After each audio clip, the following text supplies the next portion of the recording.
human trafficking is increasing as the situation becomes more desperate.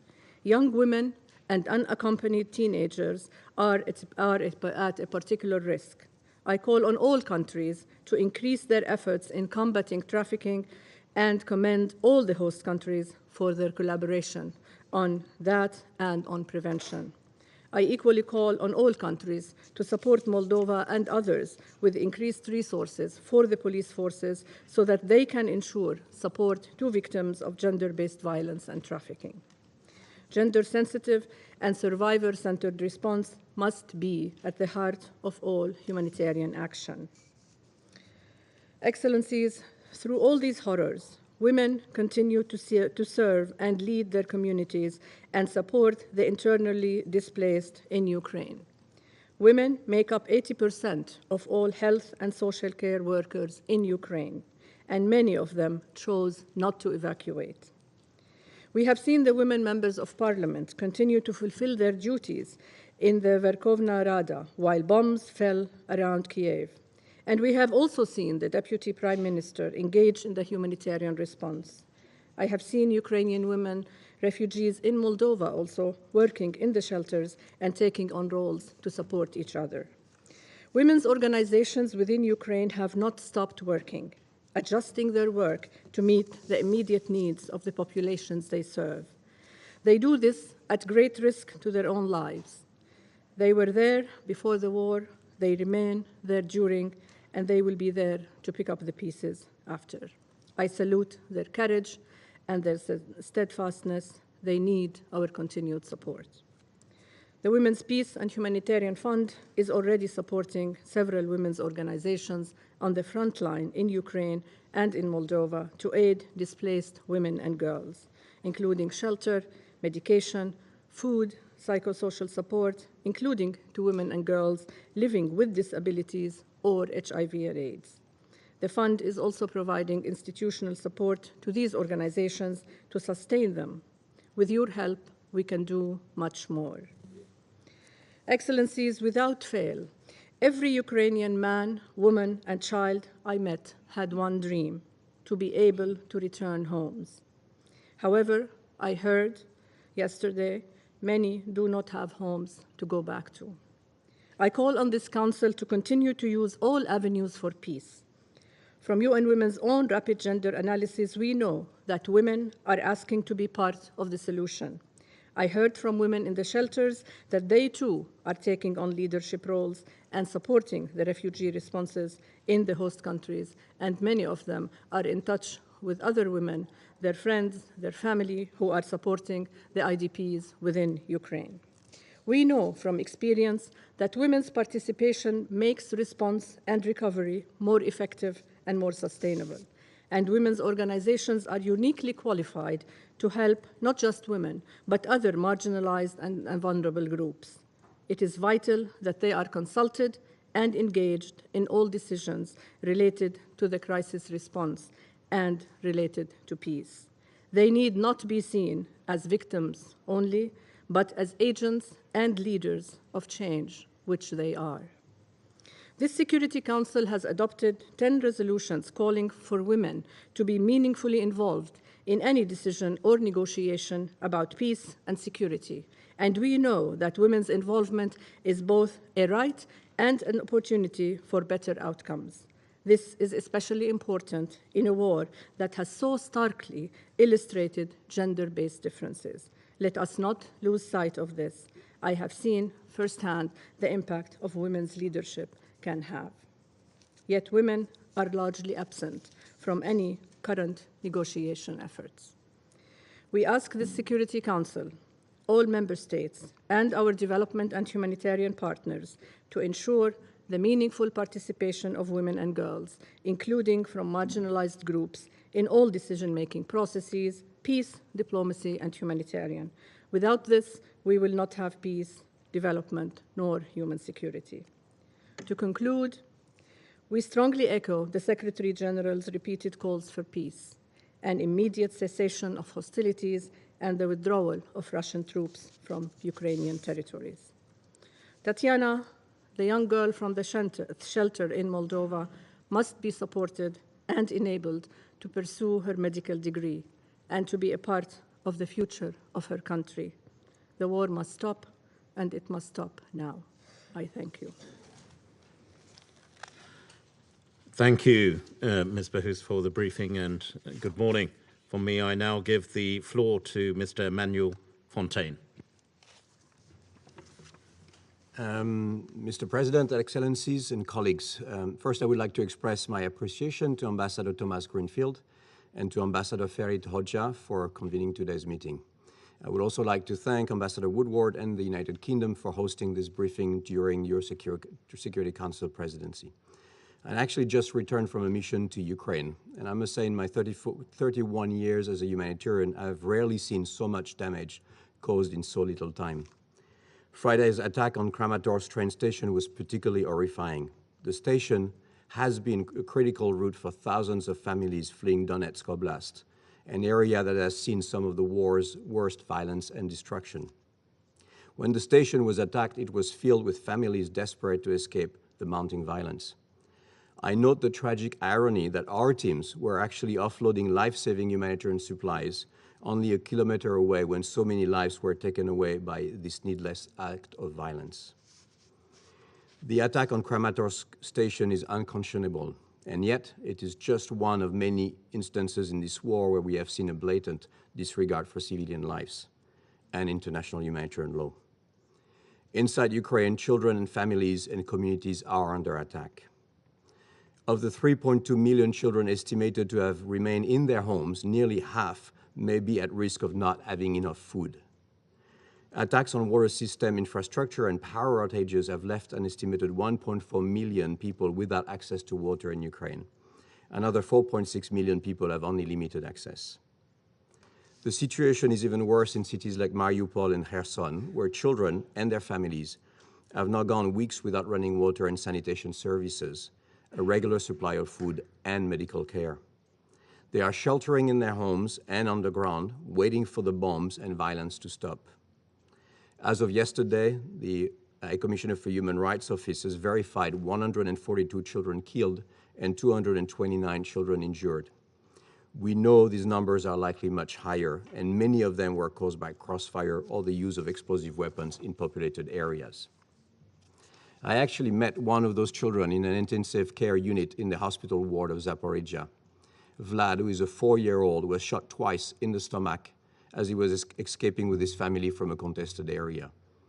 Although still unconscious, Vlad is expected to live, unlike so many others. All the systems that help children survive are also under attack. Hostilities have damaged or destroyed hundreds of residential houses.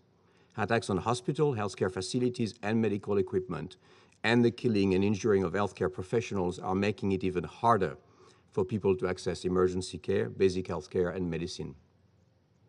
Hundreds of schools and educational facilities have been attacked or used for military purposes. Others are serving as shelters for civilians. Nationwide school closures are impacting the learning and the future of 5.7 million school-aged children and 1.5 million students in higher education. In the Donbass region, a whole generation of children have already seen their lives and education upended during the past 8 years of conflict. We applaud the effort of the authorities to ensure continuity of education. However, this can only be a temporary solution. Lessons from the pandemic show that the importance of children learning in a school with their peers and teachers. Excellencies, I met families in Zaporizhia who told me that they wanted to stay in their homes, but were forced to flee when the shelling and violence became too much. Thousands of others now are trying to leave before the fighting closes in around them. They face further dangers along the way, missiles, crossfire, and explosive remnants. In just 6 weeks, nearly two-thirds of all Ukrainian children have been displaced. They have been forced to leave behind everything, their homes, their school, and often their family members. I have heard stories of the desperate steps parents are taking to get their children to safety, and children being saddened that they are unable to get back to school. A social worker told me a story about parents who were forced to send their children with a truck driver just to get them away from the line of fire. Such unaccompanied children, of course, are at much higher risk of violence, abuse, exploitation, and trafficking. Women face a particular risk. We are extremely concerned by increasing reports of sexual violence and other forms of gender-based violence. Fortunately, there has been an outpouring of support from neighboring countries to welcome refugees. The solidarity expressed for Ukrainian refugees has been a very welcome development, one that surely should be replicated globally for all seeking protection and asylum, no matter where they come from. Excellencies, UNICEF and our partners are doing everything we can. Inside Ukraine, we continue to face extremely difficult operating conditions. We have seen some progress in recent weeks with our teams and supplies able to reach Sumy, Kharkiv, and Kramator, among others. But this is not enough. Ongoing hostilities prevent us from reaching those most in need in many areas of the country. We saw that last week in Kramatorsk, when our teams were actually forced to stop offloading supplies and had to evacuate to safety following the nearby explosions.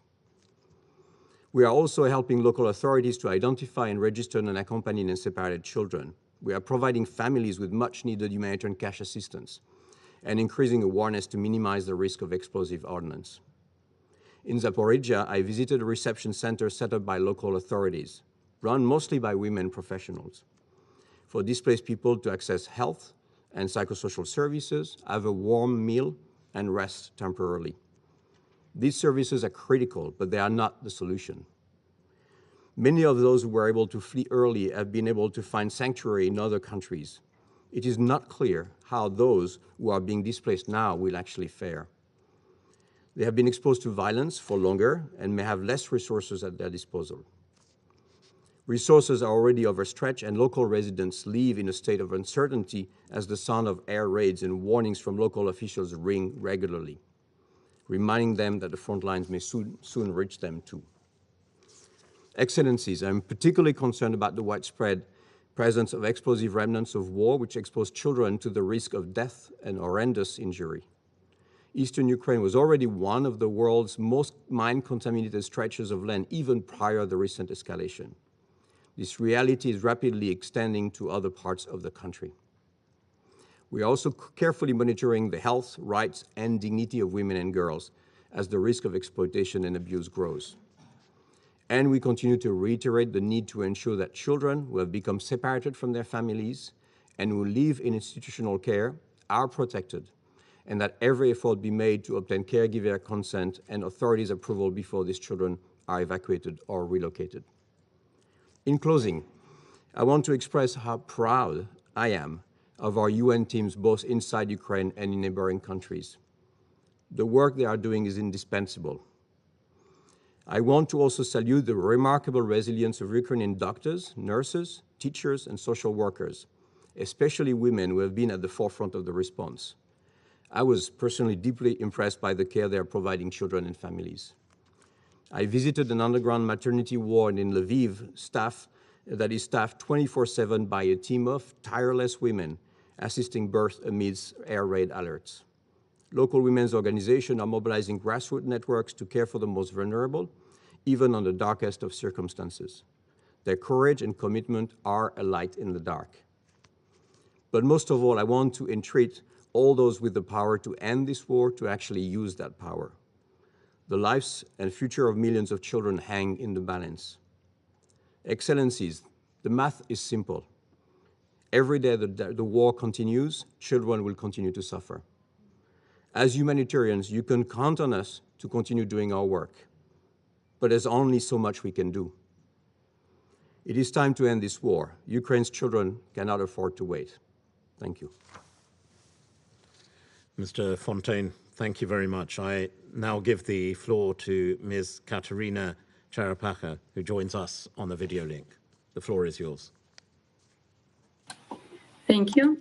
Your Excellencies, today I have an honor and responsibility to speak and testify as a part of civil society organizations who stand for protection of independence and freedom of Ukraine for invasion by Russia.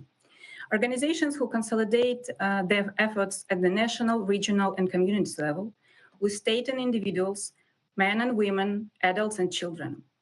who provide assistance, who help to save lives of civilians, often most vulnerable ones, who collect evidences and testimonies of survivors of war crimes committed by Russia in Ukraine, to document them and to help to bring justice. I speak as a women's rights activist, as a specialist, as a mother, and since February 24, as a displaced person. With a full-scale invasion of Ukraine by Russia, the whole population of the country is under the life threat. Women and children, as it always happened in the wartime, are the most vulnerable ones. In my presentation, I would like to focus on 4 aspects related to the impact of Russian aggression on women and children. Women and children are the biggest part of internally displaced people and refugees who left the country trying to save their lives.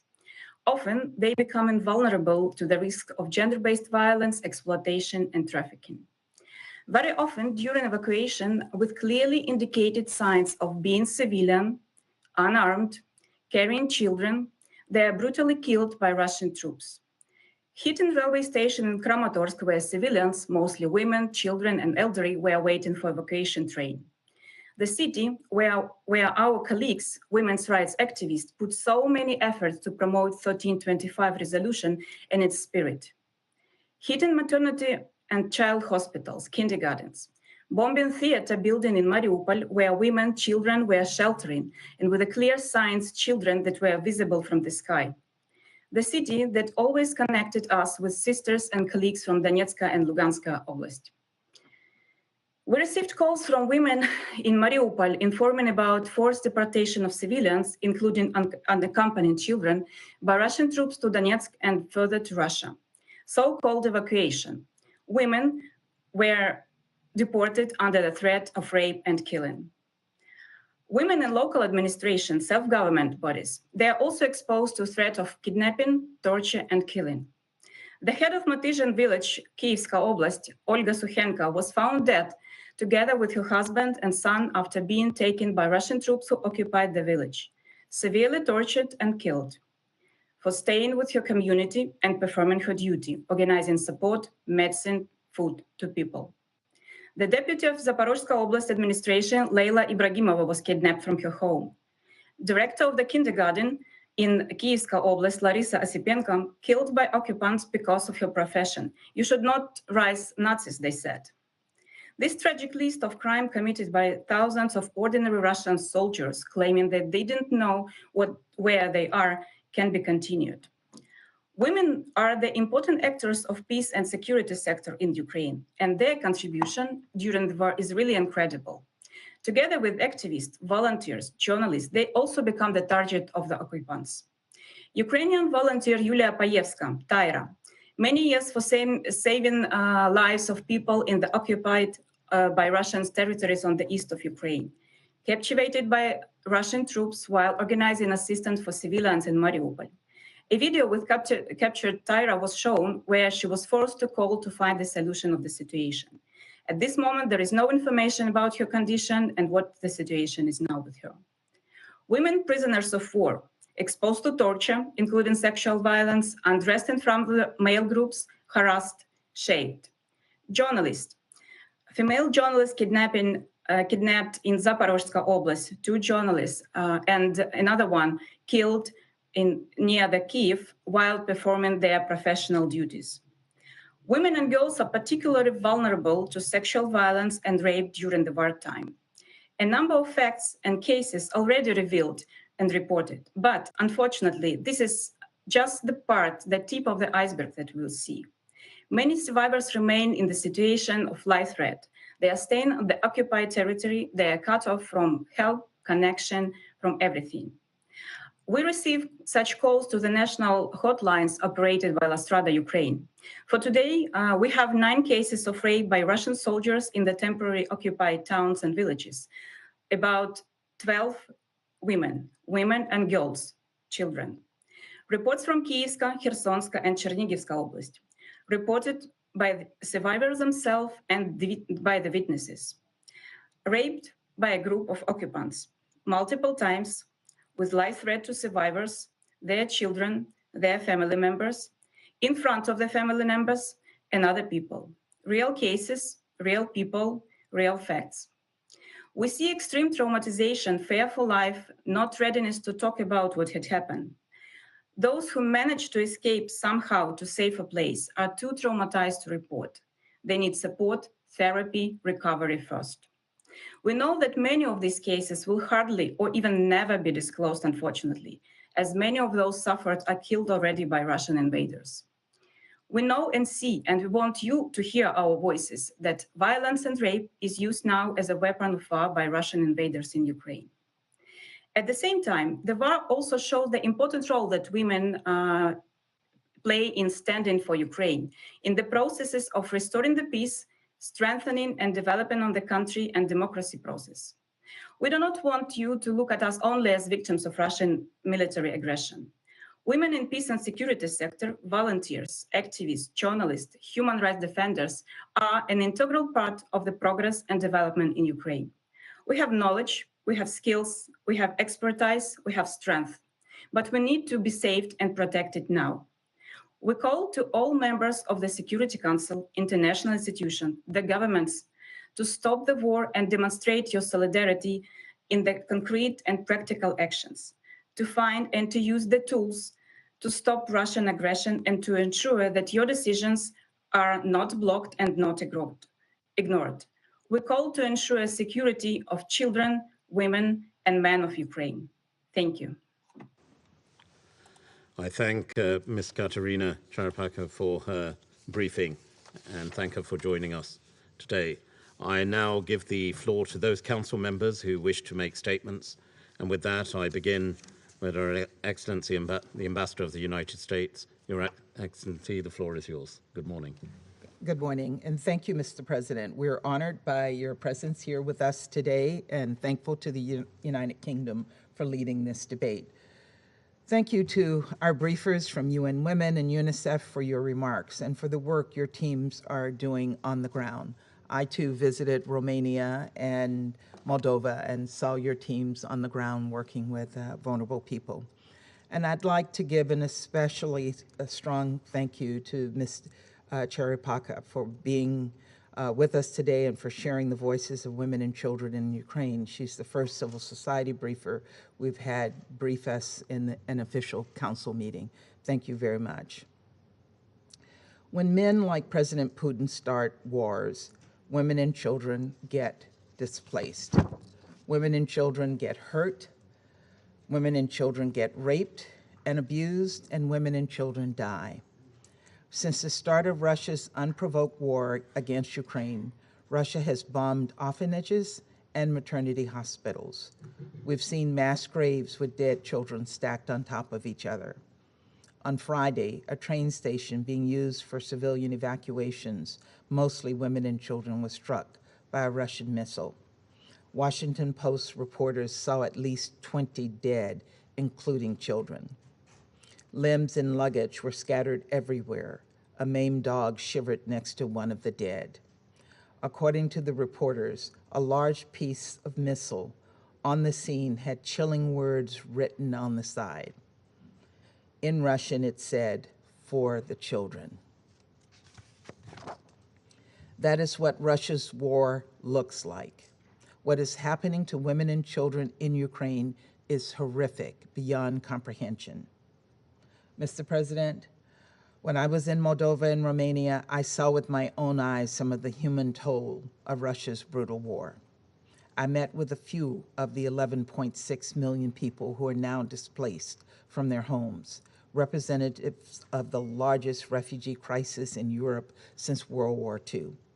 The mass displacement includes over half of all of Ukraine's children.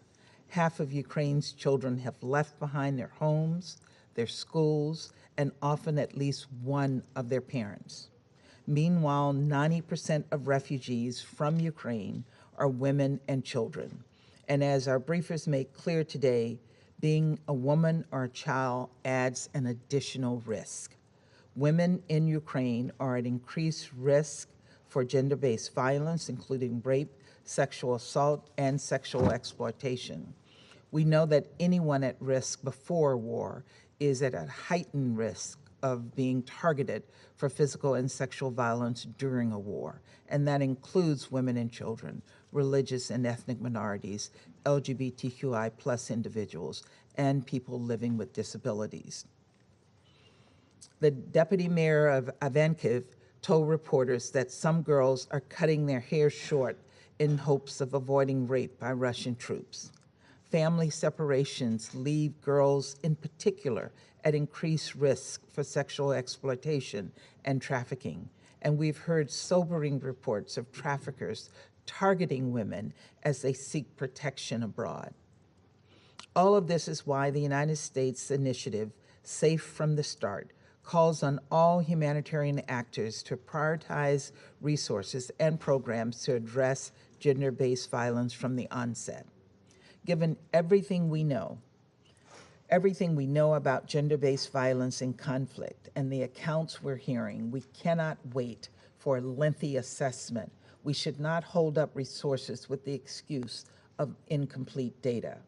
This is an active crisis that grows worse by the day. We need to start interventions immediately to prevent and respond to gender-based violence now. For our part, the United States funded humanitarian efforts in and around Ukraine lift up networks for survivors of gender-based violence in Ukraine and in neighboring countries. And we're supporting programs for child protection and advocacy too. We will continue to support our partners in these efforts. For example, we're highly supportive of UNICEF's mobile child protection teams, and we're working in conflict zones like Ukraine to deliver life-saving supplies and provide emergency social work services. These horrific acts also remind us that we must support efforts to prevent them from happening in the first place. This means ensuring that women's voices and rights are always respected and elevated. And it means ensuring that abuses against them and against children are held to account. There must be pathways to healing and access to justice for survivors. Finally, I want to remind us all that women are far from passive victims in this war. As we just heard from UN Women, women are playing critical leadership roles in Ukraine to address this impact of the war. Some women are valiantly defending their homes, their communities, their country, including many women who've been serving in the Ukrainian military since 2014. Others are protecting their families and their children, bringing them to safety.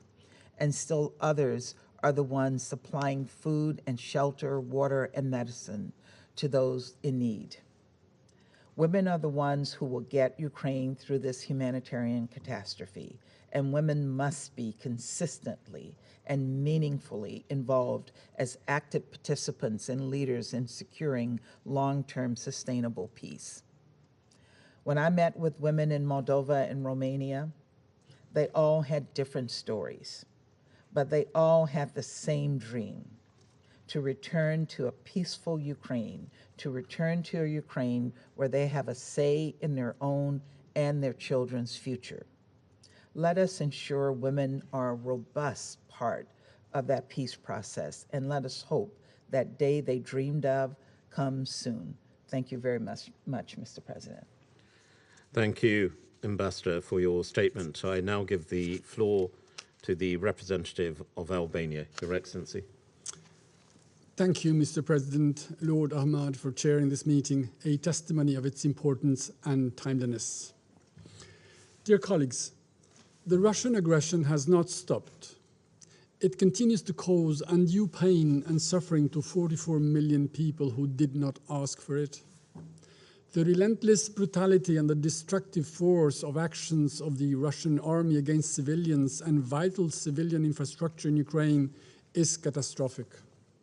Unspeakable crimes have been committed, and each day the various pieces of the horror puzzle are falling in place. Grisly images of bodies charred or run over by tanks, mass graves, torture chambers, interceptions confirming that Ukrainian prisoners of war had been shot dead after being interrogated by Russian soldiers, playgrounds cribbled with bullet holes, kids' shoes scattered among the rubble of a school in ruins. Everyone is suffering in Ukraine, but the situation is particularly devastating for women and for children. This is why we called for this meeting, and what we heard from the briefers, whom I thank, is appalling. We're very pleased to listen to Ms. Cherepakha, and all accounts coincide. We just don't know yet all the horrible details. Hundreds of thousands of women have been forced to flee their homes. Others are fighting bravely to protect their country or work under bombardment and indiscriminate shelling as doctors, nurses, and other professionals providing essential service to their communities. We express our gratitude to all countries for their big heart in helping Ukrainians fleeing the war. Women and girls face heightened risks of gender-based violence, human trafficking, exploitation, and conflict-related sexual violence due to displacement. Their needs must be a priority in the humanitarian response.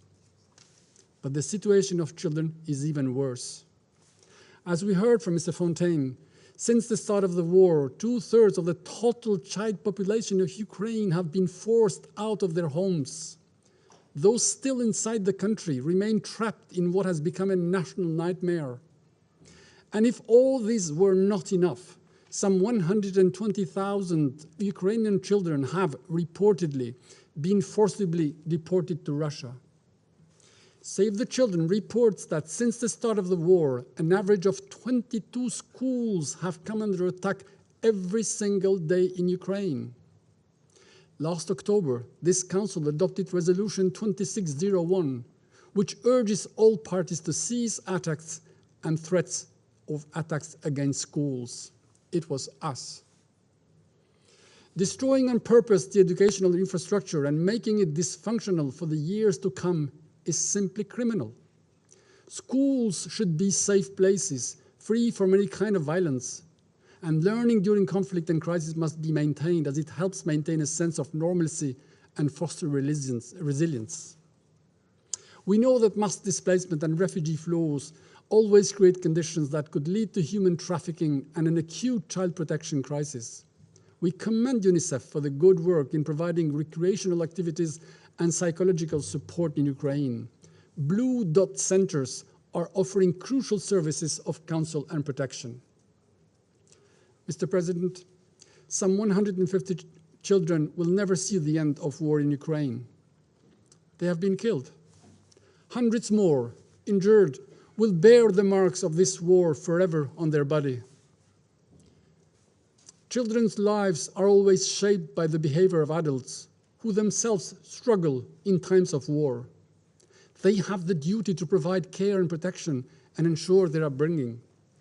But how can a frightened mother holding her child avoid passing on her worst nightmare and fear that all of a sudden the kid may end up alone? How to explain war to children who in a matter of hours had to leave behind their family environment, friends, pets and toys, and who traumatized are unable to sleep or eat? In their normal life, children draw parents, houses and trees. Russian war has made Ukrainian kids draw bombs, tanks and weapons. Mr. President, civilian massacres carried out by Russian forces have rightfully stirred world outcry. Russia should have learned that a war can't be won through massacres. During the wars in the Balkans in the late 90s, the crimes against innocent civilians in Vukovar, Croatia, Srebrenica in Bosnia, and Racak in Kosovo did not help any of the perpetrators win the war. And this war will be no exception. We hear public indignation on one recurring question: why can't the UN do more to stop Russia? This question is right, and the anger is justified, because Russia, with its veto, has taken this council hostage, preventing it to deliver security in Ukraine. But thankfully, there is more of the UN that Russia cannot veto. We have met here 15 times in 10 weeks to expose Russia's despicable deeds and show its isolation. Also, in a matter of few weeks, Russia has, in 3 crucial consecutive votes, been put against the wall in the UNGA, which, in a remarkable and historic move, suspended Russia from the Human Rights Council. While deploring the Council's inability for reasons clear to all, We should be proud of the UN for standing firm against aggression, for looking Russia right in the eye and say, you are wrong and you will pay. Under international law, a military commander is responsible for war crimes committed by his troops. Lieutenant Colonel Azatbek Omurbekov, the Russian commander involved in the occupation of Bucha, will have to answer for the atrocities of rape, pillage, and murder of hundreds of Ukrainian civilians for such repugnant disregard of human life. If Kremlin thinks that they will benefit from the Tefal effect, they are wrong. Their crimes stick to their face. 5,600 investigations have been opened so far by Ukraine Prosecutor General. Accountability must be ensured. Dear colleagues, before anyone had the time to grasp its breadth from the horrors discovered in Bucha and elsewhere around Kiev, a missile hit a train station where several thousand people were waiting to leave.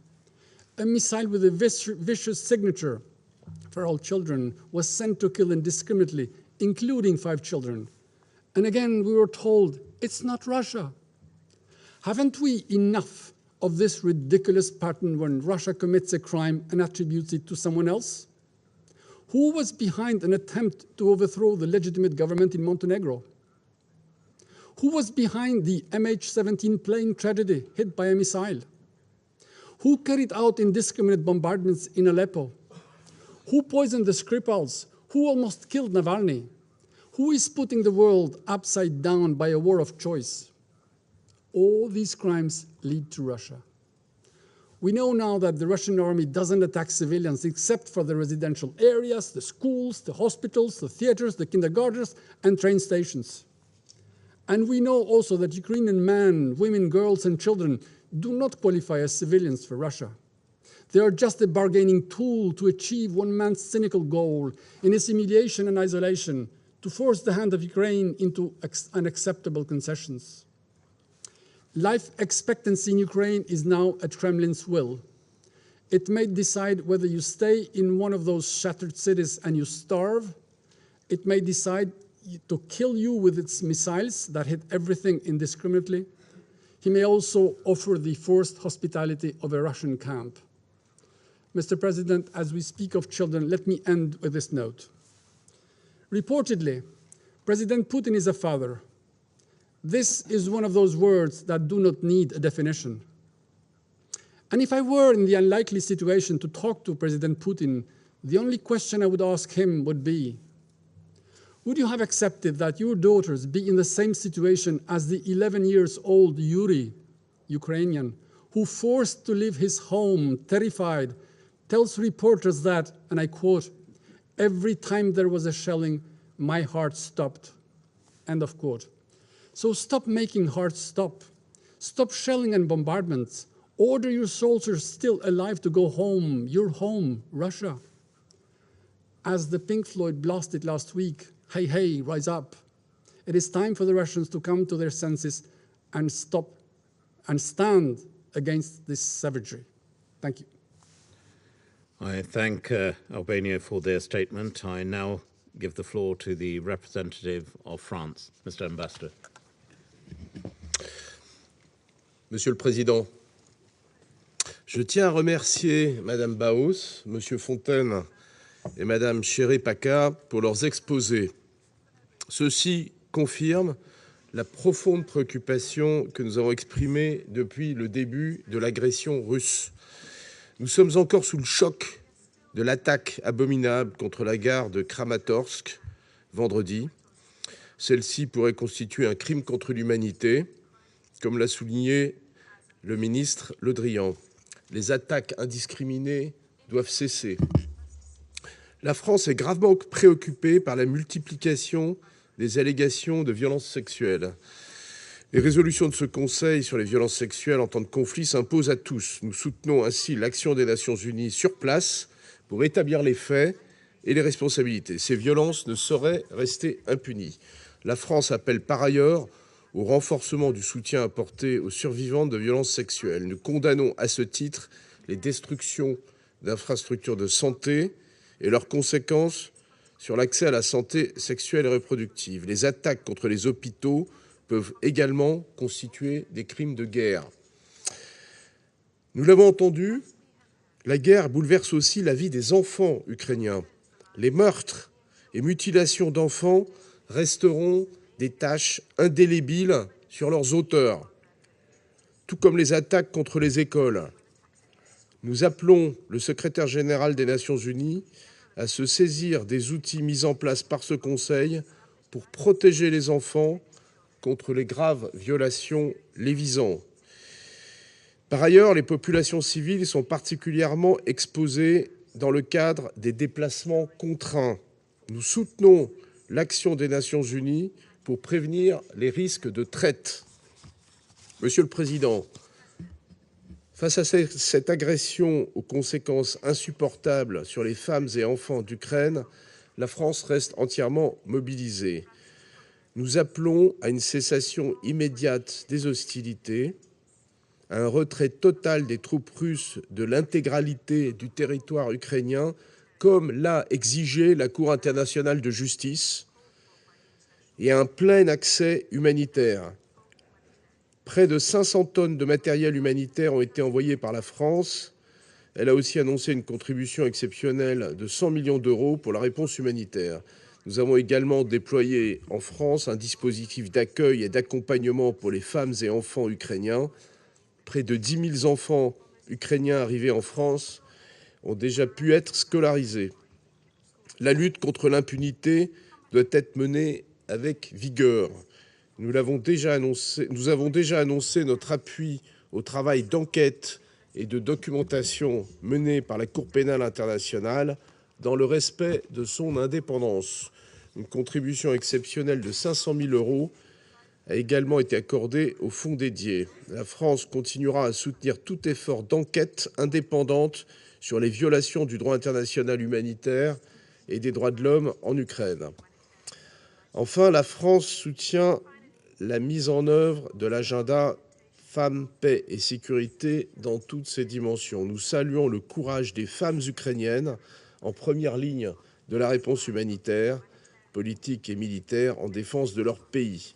Nous rappelons qu'il ne pourra y avoir de solution durable au conflit sans la pleine participation des femmes. Monsieur le Président, nous continuerons à soutenir les femmes et enfants ukrainiens aussi longtemps que nécessaire et ne céderons pas dans nos efforts pour le retour à la paix. Je vous remercie.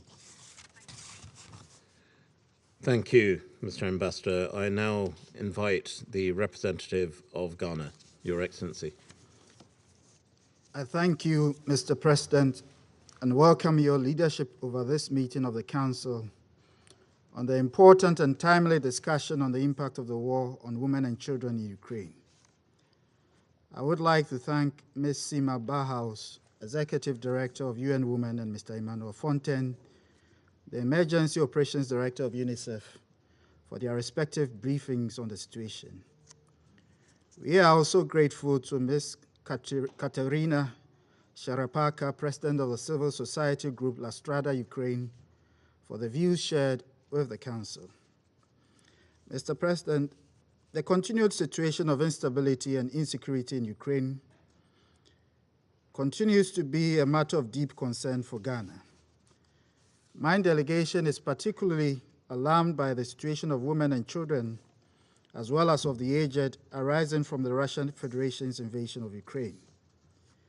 Ghana strongly deplores the reported acts of widespread and what is emerging to be gross violations of international humanitarian law in Ukraine. We condemn the attack of 8 April 2022 on the train station in Kramator, which resulted in significant civilian casualties, and commiserate with the bereaved families and the people of Ukraine. We continue to be pained by the horrifying images of war in Ukraine and by the daily images of fright and despair in the eyes of a people who just a few weeks ago lived normal and stable lives. In situations of war, women and children suffer a disproportionate humanitarian impact, and the war in Ukraine has been no different. Ghana is particularly concerned by the situation of the children of Ukraine who are being scarred by the horrifying images of war. Children should never go through such experiences and must accordingly be protected by all parties in accordance with applicable international law. We note the UN's report that around 4.3 million refugees have fled Ukraine into the neighboring countries, with women and children making up 90% of the refugee population. We regret the 142 children who are reported as having been killed, alongside the 229 others injured. We vow the immediate and unconditional cessation of hostilities. These numbers would increase. We therefore call upon the warring parties, especially the aggressor state, to redouble all efforts for peace in the interest of the women and children of Ukraine, including the women in need of assistance who constitute more than 54% of the people in need from the ongoing crisis. Mr. President, the rising food insecurity, lack of access to essential social services in cities like Mariupol, Chernihiv, Sumy, and Kharkiv have invariably increased the burden of local women responsible for the care of children, the disabled, and elderly family members. The war has severely impacted social cohesion, community security, and the resilience of local communities, especially for women and girls. The destruction caused by the war, particularly with the use of explosive weapons with wide impact area in civilian populated areas and targeted at medical facilities, has created profound health crisis, with women, girls, and children bearing the greatest brunt of such deprivations. Women and young girls face an increased risk of disruption to life-saving sexual and reproductive health services and access to specialized medication and treatment. Ghana unequivocally condemns the reports of trafficking, sexual and gender-based violence, including rape and exploitation. Such atrocities impact negatively on the physical and psychological health of the victims, as well as on their general well-being, both in the short term, but also over the longer-term period. We therefore encourage humanitarian agencies to ensure that identified victims are provided with the needed medical and psychosocial care to overcome the trauma of abuse. We underscore the need for accountability for all alleged violations of international humanitarian and criminal laws, and reiterate our call for an immediate, independent, and impartial investigations to establish the facts of these offenses and build the evidence to hold the perpetrators of such atrocities to account. Mr. President, the gender-related challenges of the war necessarily required a prioritization of the needs of the women and children and the implementation of gender-responsive humanitarian assistance. In this regard, women leaders at all levels of society should be included in coordination mechanisms and decision-making processes. In the spirit of Resolution 1325, we urge the parties to consider including women in their negotiating teams as a way of ensuring their meaningful participation in their diplomatic and political processes. It is important that women are not only counted as victims of the war, but as key participators in finding a lasting and durable solution. In closing, we reiterate our call on the Russian Federation to heed the repeated calls of the international community to withdraw all of its invading troops from the internationally recognized borders of Ukraine and pursue the path of dialogue and diplomacy. The cessation of all hostilities and maintenance of effective and safe humanitarian corridors remain fundamental to addressing the worsening humanitarian conditions, especially the unbearable impact of the conflict on Ukrainian women, girls, and children. I thank you very much, Mr. President, for your kind attention. Thank you, Your Excellency. I now invite a contribution from the representative of Mexico. The floor is yours. Muchas gracias, señor presidente. Excelencia, sea usted bienvenido a este consejo.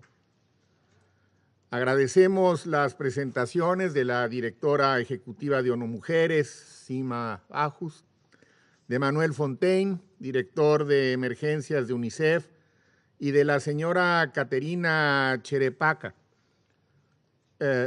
cuya visión desde la sociedad civil nos recuerda la vulnerabilidad pero también nos recuerda la fortaleza de las mujeres ucranianas. Toda la información disponible nos confronta con un panorama francamente desolador. La realidad es que cada día que pasa, y en tanto el conflicto continúa, las tragedias aumentan y las necesidades humanitarias se multiplican. México condena el reciente ataque a la estación de trenes de Kramator, en el que perdieron la vida, lamentablemente, decenas de civiles que esperaban ser evacuados, incluidas mujeres y niños. Los ataques contra la población civil y la infraestructura civil violan el derecho internacional humanitario y pueden constituir crímenes de guerra. Esta estación de trenes se encuentra a solo 1 kilómetro de donde UNICEF operaba la entrega de ayuda humanitaria, como nos han informado. Es la misma estación por la que llegan los insumos que se requieren para otorgar dicha asistencia. Las mujeres y las niñas y los niños de Ucrania están siendo los más afectados. Representan el 90% de la población refugiada y se encuentran en alto riesgo de tráfico y explotación. Las estimaciones de UNICEF indican que son casi ya 2 millones de niños los que han cruzado fronteras y muchos de ellos lo han hecho solos, no van acompañados. Y aquellos que se han quedado con sus familias o están en proceso de ser evacuados, corren el riesgo de ser víctimas del uso de armas con defectos indiscriminados. Tampoco debemos olvidar los severos impactos de corto y largo plazo que todo ello tendrá sobre la salud mental. Los traumas de la guerra que sufren tanto menores de edad como adultos pueden llegar a ser graves e irreversibles. Señaladamente, familiares de víctimas mortales, sobrevivientes de ataques, desplazados y refugiados. Los daños causados a la infraestructura habitacional, educativa y sanitaria oscurecen aún más el panorama. Las mujeres ucranianas han sido las primeras en responder a las necesidades urgentes de sus comunidades. Los testimonios de doctoras, enfermeras, psicólogas y voluntarias que atienden a la población más vulnerable, como pueden ser las personas adultas mayores o con discapacidad, son ejemplos de solidaridad y al mismo tiempo evidencia de las dimensiones humanas más sensibles del conflicto y quienes las están atendiendo, las mujeres. Necesitamos que el sistema de las Naciones Unidas y en particular ONU Mujeres y la Oficina de la Representante Especial Pramila Patten continúen recolectando evidencia, datos desagregados y análisis con enfoque de género sobre las múltiples dimensiones del conflicto, incluida señaladamente la violencia sexual. Se requiere toda la información verificada que se pueda. En nuestra calidad de copresidentes del grupo que lleva la agenda de Mujeres, Paz y Seguridad, habremos de convocar a reuniones de seguimiento para mantener el tema con la prioridad que se requiere.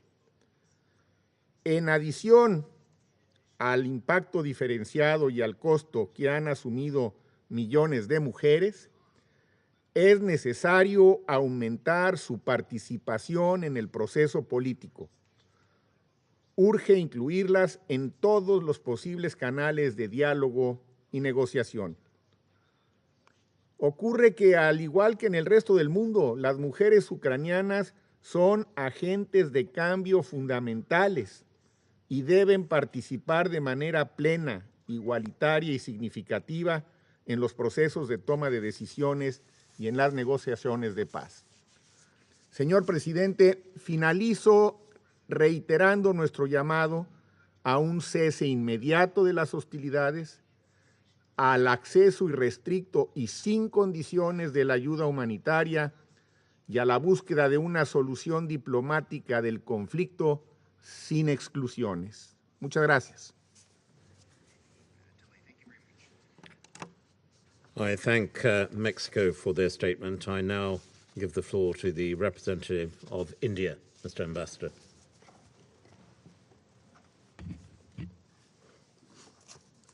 Thank you, Mr. President. I take this opportunity to welcome Your Excellency to this meeting. I would also like to thank Ms. Seema Bahos, Executive Director of UN Women, Mr. Manuel Fontaine of UNICEF, and Ms.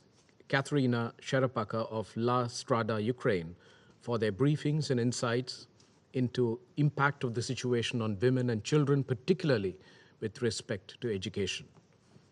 Women and children invariably suffer the most in any armed conflicts or military confrontation. From reports coming out of Ukraine, women and children have been disproportionately impacted and form the bulk of the refugees and internally displaced persons. More than 4.4 million people have moved to neighboring countries, and another 7.1 million are displaced inside Ukraine. We commend the Ukraine's neighboring countries who have welcomed refugees from Ukraine, and especially for treating women and children with compassion and dignity. As a country which has welcomed refugees over centuries, India knows the importance and value of treating them equally and with dignity and catering to their needs and requirements. In this context, we need to keep the gender perspective in mind and act with sensitivity. We call for a victim-centered approach to preventing and responding to sexual violence in armed conflicts. The impact of situation on education of children has also been severe. It has further aggravated the pandemic-related challenges that children were already facing. There are reports that more than 900 education facilities and schools have been either damaged or destroyed in Ukraine. Let us also not forget that the situation has also affected foreign students, including Indian students. India facilitated safe return of 22,500 Indian nationals, most of them students studying in various universities in Ukraine. We are exploring options to minimize the impact on our students' education. We appreciate the relaxations made by the Ukrainian government for this academic year in respect of medical students. Even as we deal with the influx of refugees, we continue to remain deeply concerned at the worsening situation in Ukraine and reiterate a call for immediate end to hostilities. When innocent human lives are at stake, diplomacy must prevail as the only viable option. Since the inception of the Ukrainian conflict, India has stood for peace, dialogue, and diplomacy. We believe that no solution can be arrived at by shedding blood and at the cost of human lives, especially that of women and children. It is in our collective interest to work constructively, both inside the United Nations and outside, towards seeking an early resolution to the conflict. Allow me to reiterate the importance of the UN guiding principles of humanitarian assistance once again. Humanitarian action must always be guided by the principles of humanitarian assistance, which is humanity, neutrality, impartiality, and independence. These measures should not be politicized. We continue to emphasize to member states that the global order is anchored on international law, the UN Charter, and respect for the territorial integrity and sovereignty of states. I thank you, Mr. President. I thank India for their statement. I now invite the representative of Ireland, Your Excellency. Thank you, President, and my thanks also to our briefers, and in particular to our civil society briefer, Kateryna Cherepakha. The sobering words we've heard this morning leave us in no doubt as to the human misery and suffering inflicted upon the people of Ukraine by the Russian Federation's senseless and illegal war. We've all seen the images. We've all seen the grim realities of this war. A pregnant woman carried on a stretcher from the ruins of a maternity hospital. A young child on a train looking longingly at the father who cannot board. bodies lying abandoned in improvised mass graves. People lying dead following the indiscriminate attack against a train station in Kramatorsk by the Russian Federation on Friday. This attack on innocent lives, mostly women and children, is yet another attempt to close escape routes for those fleeing this unjustified war and to cause human suffering. Ireland strongly condemns this and all attacks on civilians. They are just glimpses of the suffering caused by the Russian Federation's war. They tell only part of the harrowing experiences of women and children in Ukraine. Theirs is a story of widespread displacement and trauma, facing extremely serious risks of abuse, trafficking, and exploitation. Reports of sexual violence perpetrated by Russian soldiers, including rape, proliferate, with bone-chilling allegations that children are among those violated. Conflict-related sexual violence can constitute a war crime, and those responsible must be held to account. Accountability must not only be for those who physically perpetrate such acts, but also for those military commanders who fail to take all necessary and reasonable steps to stop them, or fail to ensure that they are investigated and prosecuted. Ukraine's displacement crisis deepens every day. Of those who have fled the country, 90% are women and children. The large population of older women, women with disabilities, and those of marginalised groups, including the Roma and LGBTQI+ communities, are particularly vulnerable in this conflict. Millions of women face impossible decisions around evacuation. As their lives and their families are threatened, do women journalists stay to report? Do women healthcare workers and those in caregiving roles stay or go? Do women in the Ukrainian army who choose to bring their children to safety return to defend their country? So many are making the desperate yet heroic choice to remain. President, a child protection crisis is emerging as the number of unaccompanied and separated children rises. We have a responsibility to respond. The terror of war and the trauma of family separation will have lifelong effects on millions of Ukrainian children. We need to mitigate these impacts, including through psychosocial services and mental health support, healthcare, and education in emergency settings. This month marks a year since every member of the Council co-sponsored and agreed Resolution 2573 on the protection of civilian objects. That includes the Russian Federation. That day, we sent a united message strongly condemning attacks against civilians or civilian objects. 12 months later, where is that unity on display in Ukraine? Thousands of civilian objects, including hundreds of schools and kindergartens, have been destroyed, largely due to the use of explosive weapons in populated areas. Attacks on schools are a grave violation. To rob children of their education has profound impacts not only on their individual development, but on society as a whole. The reverberations of this war reach far beyond Ukraine's borders. They will also reach beyond this generation. This war will mark Ukraine for many years to come. We all have a responsibility to support them long after this war has ended. At this table, we have repeatedly called for it to end, for the Russian Federation to withdraw its forces and engage in true dialogue and diplomacy towards peace. In any peace talks, we must have direct, substantive inclusion of diverse women so they can influence the course and outcome of negotiations. Without them, we can have no hope for sustainable peace. Let us not forget that Ukraine has been a society where women were fully and equally participating in public life.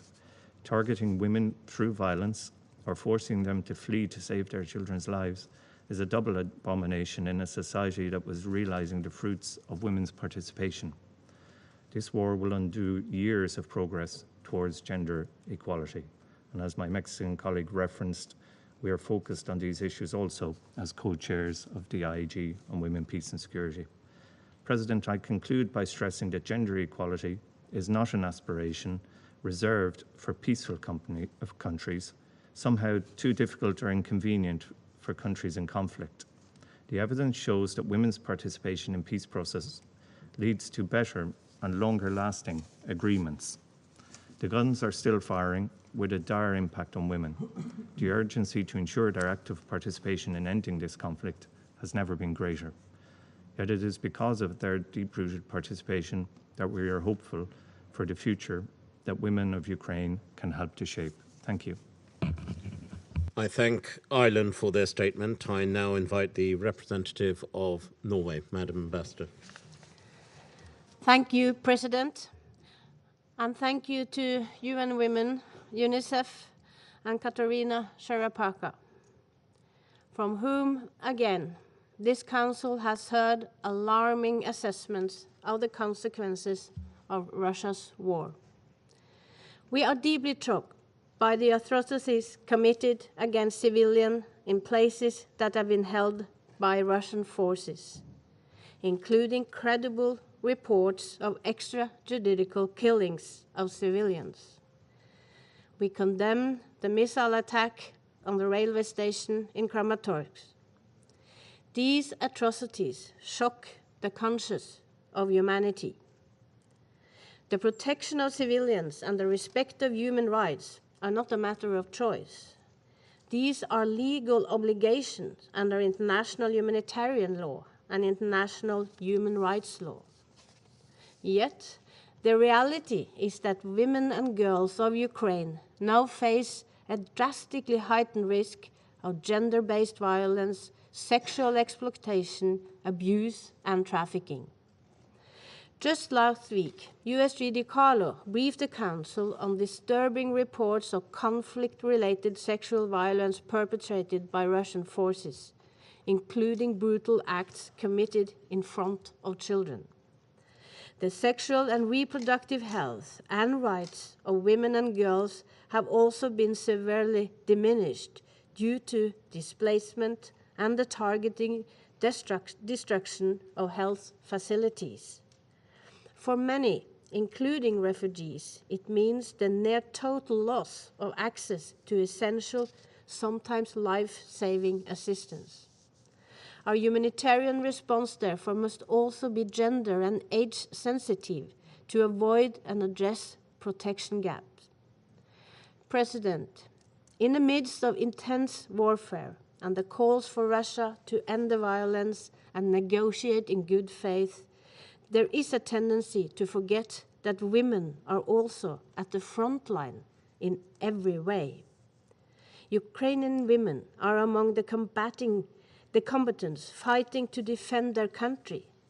They ensure delivery of basic and life-saving services, and they most definitely suffer the full consequences of war.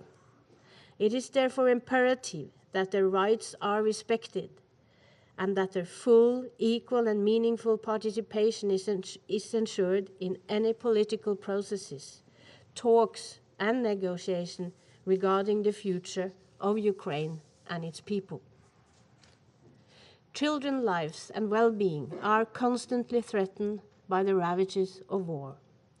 They are traumatized by violence, displacement, and the destruction of the places that they live, learn, and play. Their future is at stake. Norway is alarmed by the reports that more than 60% of Ukraine's children are now displaced as a result of Russia's illegal invasion. We call for the immediate cessation of attacks on and threats of attack against school, students, and teachers, in line with Resolution 2601 and the Safe Schools Declaration. And we recall the obligation of parties to conflict to facilitate the continuation of education. President, Norway supports the assessment by the UN High Commissioner for Human Rights that the ongoing violence by Russian forces raises serious and disturbing questions about possible war crimes, or even crimes against humanity, and grave breaches of international humanitarian law and serious violation of international human rights law. This underlines the importance of the ongoing investigation of the situation in Ukraine by the International Criminal Court, as well as the Human Rights Council. and their work to investigate all violation of international humanitarian law and human rights law. There is no doubt that the physical and psychological wounds that this war will be felt for generations. So once again, we call on Russia to cease its attack on the Ukrainian civilian population and to stop this senseless war. Thank Norway for their contribution. Now I invite Brazil, Your Excellency. Thank you, Mr. President.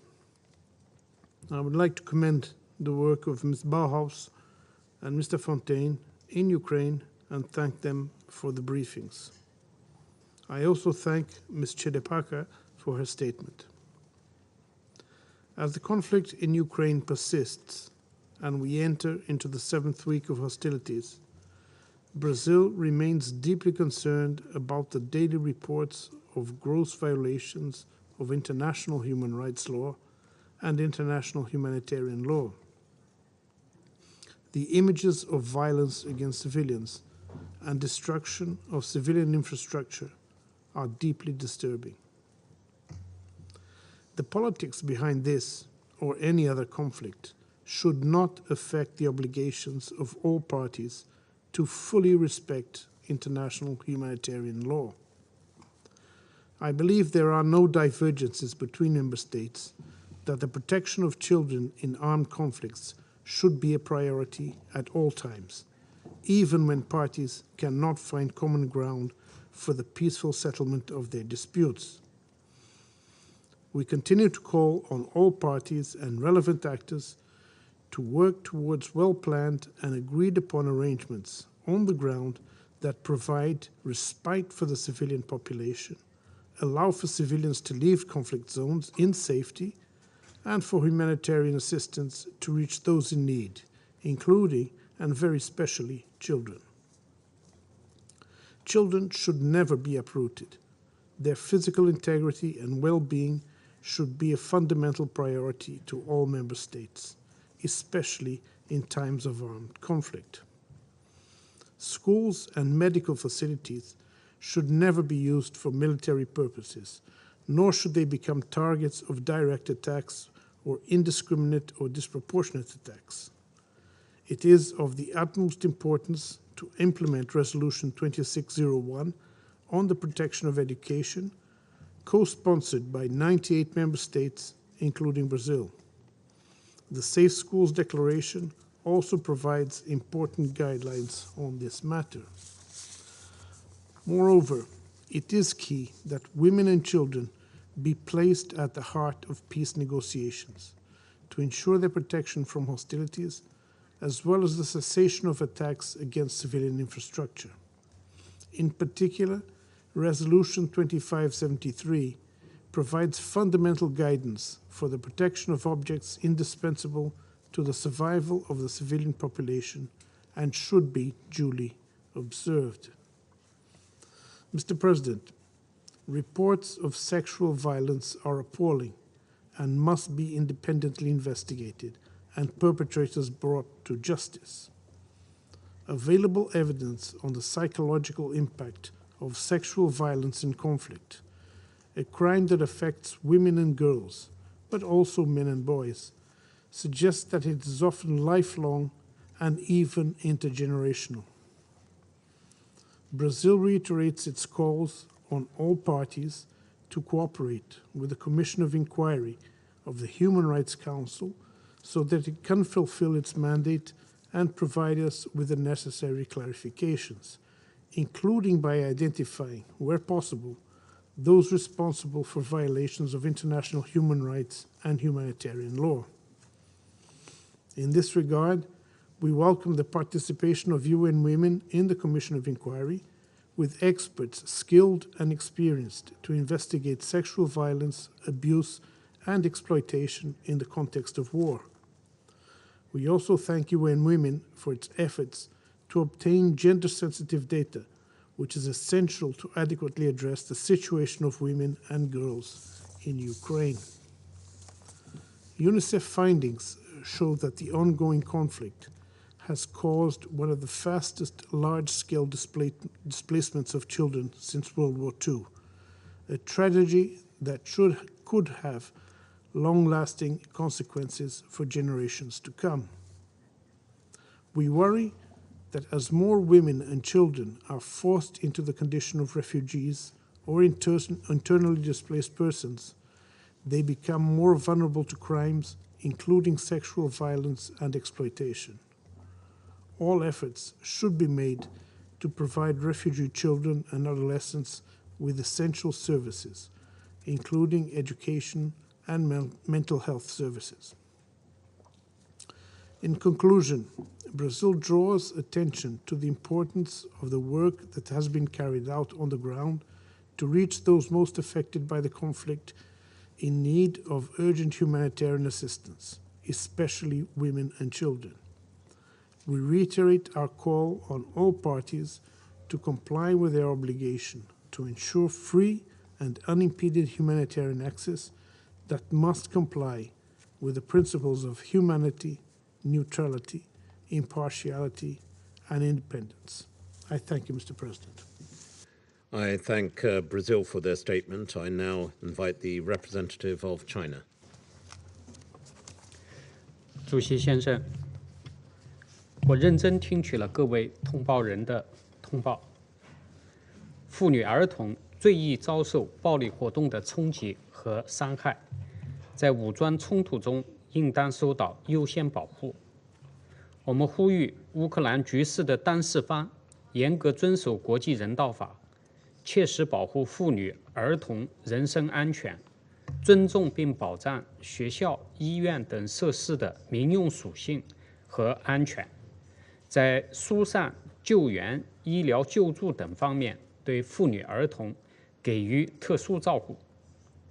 中方对克拉马托尔斯克火车站的袭击造成包括妇女儿童在内数十名平民伤亡感到痛惜。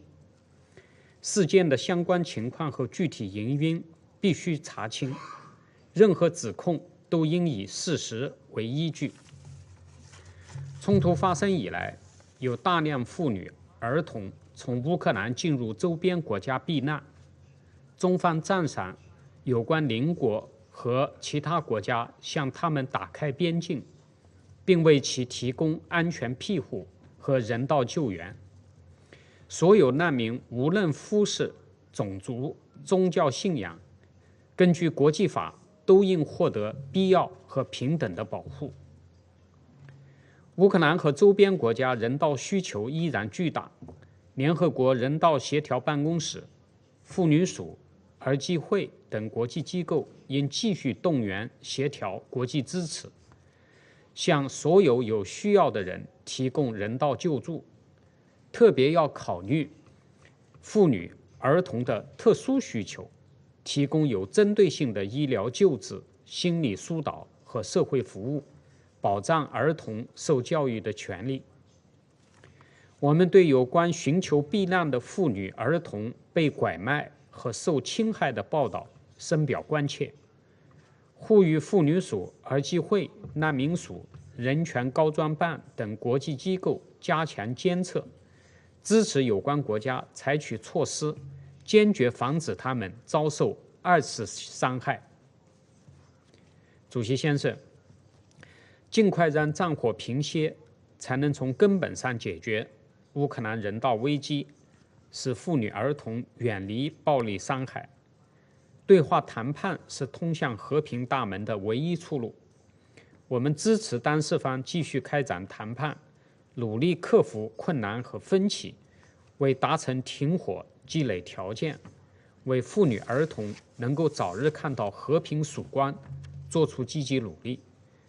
国际社会其他各方都要多做有利于对话谈判的事，为谈判取得进展营造必要环境和条件。必须指出，一味实施制裁、输送武器不会带来和平。不断升级的全方位、无底线制裁，引发粮食、能源危机和生活必需品价格飞涨，让全世界人民为此付出沉重代价。更让阿富汗、也门、非洲自角、沙赫勒地区数千万的妇女儿童成为严重受害者。中方再次呼吁各方保持理性克制，采取负责任态度，为妥善解决乌克兰危机、早日恢复和平做出建设性努力。谢谢主席先生。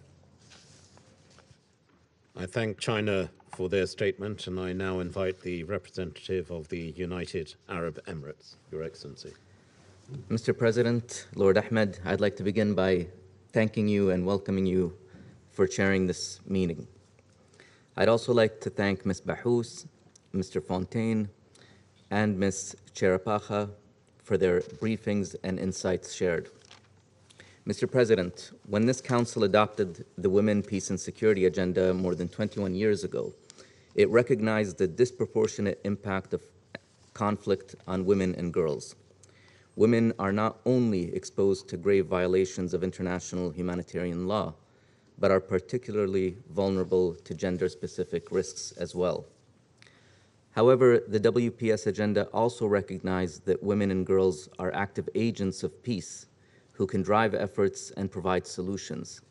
Their participation in conflict prevention, peace building, reconciliation, and reconstruction must be guaranteed, not only because of the impact the conflict has on them, but also because it has proved to result in more sustainable and longer-lasting peace.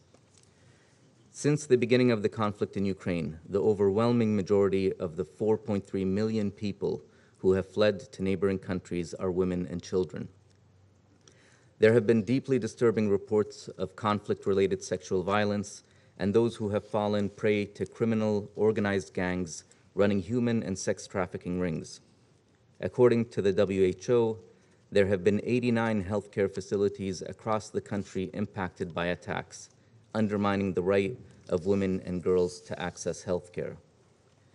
This contributes to a lack of critical maternity care for pregnant women, both within Ukraine and for those fleeing abroad, as the UNFPA has warned. Finally, the conflict is disrupting children's access to education. Every child has a right to education, and this can further block their opportunities and capabilities to contribute to Ukraine's future. This risks a generational effect. Accordingly, the UAE would like to highlight 3 areas to support women and children impacted by the war in Ukraine. First, we see the ongoing negotiations between the parties as a positive development, and we call on them to guarantee women's full, equal, and meaningful participation in all peace efforts. It is imperative that women's leadership and participation not only take place at the end of the conflict, but also in the design and implementation processes for its peaceful resolution. Women have been leading local reconciliation and dialogue efforts for many years now in eastern Ukraine. These efforts should not be forgotten. Rather, they should be recognized, built upon, and mobilized to drive efforts towards peace. Second, sex disaggregated data collection on the impact of the conflict remains a valuable tool, including in strengthening accountability for conflict-related sexual violence. This can ensure that restorative justice can be achieved. Third, a gender-responsive approach must be implemented in all humanitarian efforts during and after the conflict. This should include the voices of women who can inform the provision and delivery of humanitarian assistance, services, and programming efforts with their needs at the center. We also call on all parties to uphold their obligations under international humanitarian law, in particular, the protection of civilians, and to allow timely and unimpeded humanitarian access. Mr. President, I want to also highlight the disproportionate consequences this war has on women and children around the world. From food insecurity to high commodity prices, women and girls worldwide are seeing their daily lives and their futures upended. More than ever, we need concerted efforts to prevent that from happening. The stakes are too high. In conclusion, we reiterate our strong call for an immediate cessation of hostilities throughout Ukraine to allow for constructive dialogue between the parties and to end the suffering caused by this conflict. Thank you, Mr. President. I thank the United Arab Emirates for their statement, and I now invite the representative of Gabon.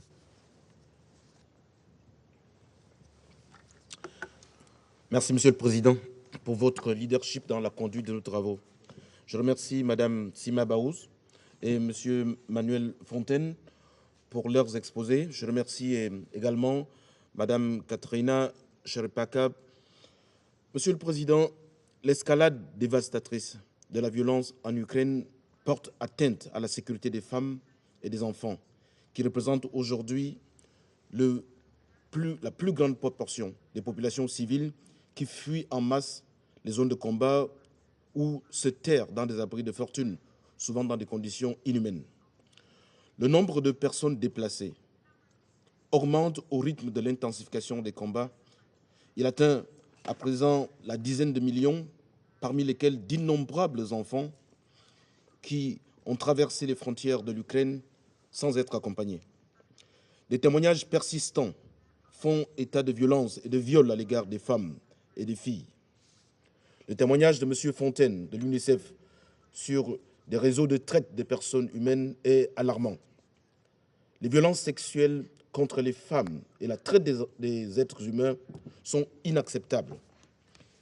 Il est crucial que des enquêtes indépendantes et impartiales soient diligentées pour établir les faits et les responsabilités. Monsieur le Président, alors que la guerre s'enlise, les attaques contre les infrastructures civiles, dont les établissements de santé et les écoles, affectent considérablement l'accès des populations à l'eau potable et aux soins de santé primaires et spécialisés. La baisse de la couverture vaccinale de routine fait craindre la résurgence de certaines maladies infantiles. De même, les mouvements massifs des populations, les ruptures d'approvisionnement, la détérioration des conditions d'hygiène ainsi que la promiscuité constituent des conditions propices au développement des épidémies. Monsieur le Président, cette guerre doit cesser. Des actions urgentes doivent être prises pour répondre aux besoins importants des populations civiles et en particulier les femmes et les enfants. Nous notons avec intérêt le renforcement par l'UNICEF de ses équipes mobiles et de l'augmentation de ses fournitures en produits de première nécessité et en services essentiels en vue d'atténuer les souffrances et accroître la protection des enfants dans les zones de conflit. Il est urgent que l'aide apportée aux femmes et aux enfants soit renforcée, y compris par des soins de santé mentale et émotionnelle et un soutien psychosocial. Des dispositifs de protection spécifiques aux femmes et aux enfants doivent également être mis en place pour prévenir les risques de traite de personnes. Je voudrais réitérer toute l'appréciation de mon pays au travail des humanitaires qui sont aux avant-postes dans les lieux de combat, parfois au péril de leur vie, pour secourir et protéger les civils. Nous appelons les parties à leur faciliter l'accès à toutes les localités dans lesquelles l'aide humanitaire est devenue vitale.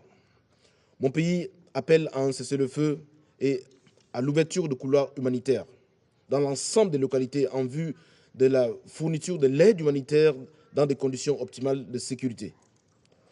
Aussi longtemps que les travailleurs humanitaires ne pourront accéder à ceux qui ont besoin de cette aide d'urgence, des personnes continueront de mourir, aussi bien des balles que de la faim et des maladies. Je voudrais à nouveau réitérer l'appréciation de mon pays en direction des pays voisins de l'Ukraine, qui continuent de se mobiliser pour l'accueil d'urgence des réfugiés. Nous les encourageons à accorder le même accueil à toutes les personnes en détresse sans distinction. Nous demandons le respect de leur dignité et appelons à un traitement équitable de toutes les personnes en détresse. Je voudrais également réitérer l'appel aux parties à s'engager de bonne foi dans le dialogue en vue de mettre un terme aux hostilités. Nous demandons aux belligérants de se conformer à leurs obligations en vertu du droit international humanitaire. Monsieur le Président, cette guerre doit cesser. Elle est insoutenable, elle est déshumanisante, elle doit cesser immédiatement. Je vous remercie.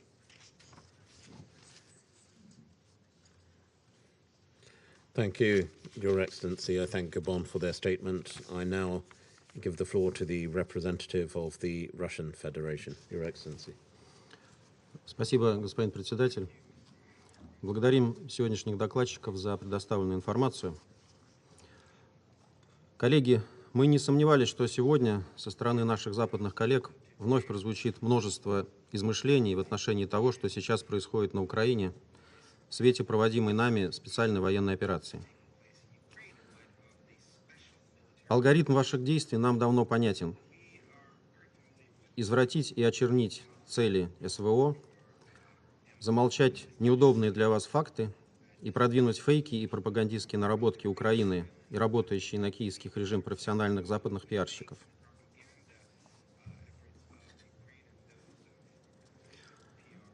Все ваши усилия логично вписываются в логику, развязанной в отношении России информационной войны, которая по своей интенсивности не уступает боевым действиям на земле. Новую планку дезинформации задают сегодня наши албанские коллеги. Постред Албании сегодня перечислил почти весь список приписываемых нам преступлений, не потрудившись упомянуть, что ни по одному из них так и не было представлено хоть сколько-нибудь убедительных доказательств. Понятно, что презумпцию невиновности вы уже давно растоптали.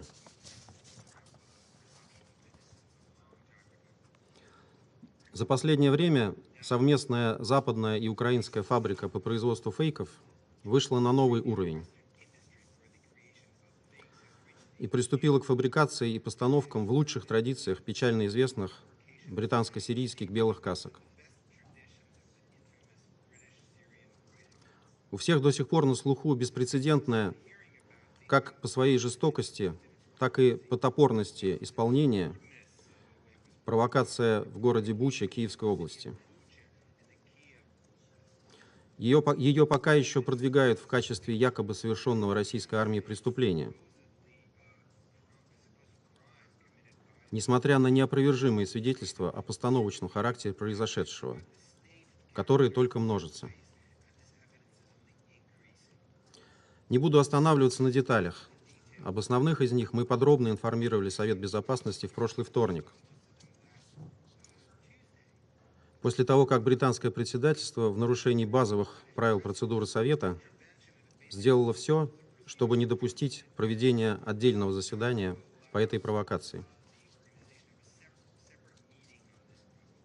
Скажу только, что при тщательном анализе действий укронацистов сложно избавиться от дежавю. В 1944 году идейные учителя киевских радикалов, действуя в лучших традициях главного гитлеровского пропагандиста Геббельса, устроили провокацию с якобы зверски убитыми красноармейцами в деревне Немерсдорф, в Восточной Пруссии, мирными жителями. Этому предшествовал циркуляр, разосланный в крупнейшие немецкие газеты, в котором подробно описывалось, как лучше преподнести якобы злодеяния советских солдат. В наше время газеты читают все меньше, и подобные руководства появляются в соцсетях, причем их даже особо не скрывают. Набирают артистов для массовок, ориентируют, на каких моментах следует остановиться. Одним словом, Геббельс был бы доволен размахом своих украинских последователей, однако их подвело исполнение. Инсценировки в Немерсдорфе, нацеленные на создание легенды о якобы совершенных красноармейцами массовых убийствах и изнасилованиях, впоследствии были убедительно опровергнуты различными экспертами. А имя поселка стало нарицательным для обозначения грубой пропагандистской инсценировки. Точно как та, которую реализовали в Буче. Однако бучинскую провокацию на уходящей неделе затмила другая, которую укронацисты реализовали в пока еще находящихся под им контролем Краматорске. Это классическая операция под чужим флагом. Остановлюсь над ней подробнее, тем более, что многие ее сегодня упоминали.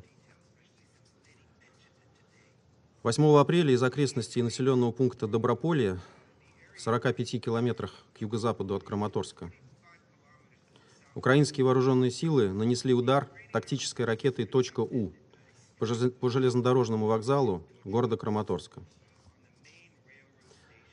Погибло более 50 человек, из них 5 дети. В больнице Краматорска были доставлены 98 человек, среди которых 16 детей, 46 женщин и 36 мужчин. Почему мы с такой уверенностью говорим об ответственности именно украинских, а не российских военных, как это сразу же показали западные СМИ и как об этом сегодня говорил ряд наших коллег? По нескольким причинам. Назову 3 из них. Во-первых, на вооружении российской армии не имеются тактические ракетные комплексы «У». Они устарели, были давно заменены на «Искандеры» и активно используются только армией Украины. Во-вторых, сделанные по горячим следам еще до прибытия украинских пропагандистов снимки очевидцев позволили безошибочно определить не только тип ракеты, но и направление, откуда она прилетела. И этот район пока удерживается украинскими войсками. Наконец, в-третьих, по тем же снимкам легко идентифицируется номер «У». Она относится к серии Ш-915. Ракетами из этой же серии неоднократно обстреливались мирные города Донбасса. Есть их обломки с соответствующими номерами. Таким же боеприпасом 14 марта 19-я отдельная ракетная бригада ВСУ осуществила ракетный удар по центру Донецка.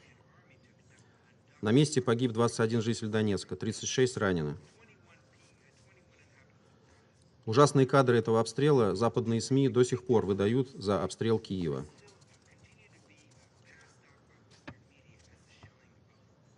В общем, провокация в Краматорске киевскому режиму также не удалась. Но украинские пропагандисты явно пытаются учесть свои ошибки и сработать чище. Они очень стараются.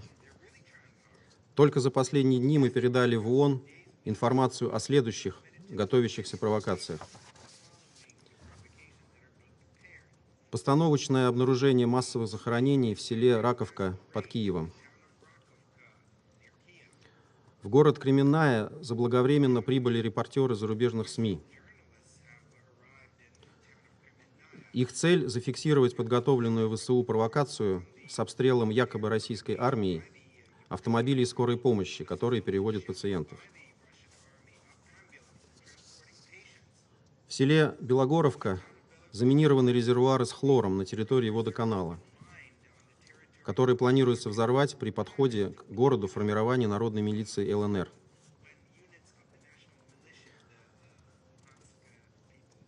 В городе Ирпень Киевской области осуществляется провокация по схеме Бучи-Немерсдорфа. Сотрудники СБУ планируют привезти из морга при городской больнице на улице Полевой в подвал одного из зданий на восточной окраине города тела погибших от обстрелов артиллерии мирных жителей. Затем в Пущеводецком лесном массиве СБУ будет организована постановочная акция со стрельбой и уничтожением якобы российской разведывательной группы, прибывшей в Ирпень для убийства свидетелей якобы военных преступлений России. При этом в качестве бесспорных доказательств в лесу будут представлены тела ранее убитых националистами под пытками пленных российских военнослужащих.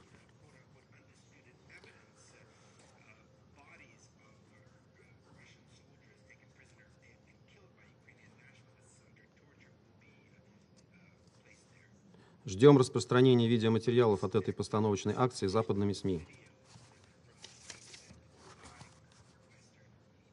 Вот только сегодня Министерство обороны Российской Федерации озвучило, что в город Середина-Буда Сумской области ранее находившиеся под контролем российских войск, приглашены представители западных и украинских СМИ для проведения постановочных видеосюжетов. В населенном пункте Нижняя Сыроватка под Сумами в один из подвалов стаскиваются тела. Постановкой сюжета о якобы зверствах российской армии занимаются британские режиссеры.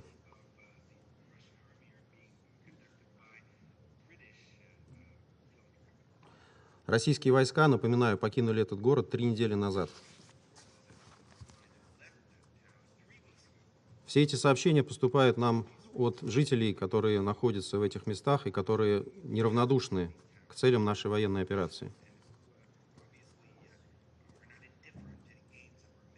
Не могу также не сказать о сообщениях от одесситов, о том, что в городе в большом количестве замечены бойцы ВСУ,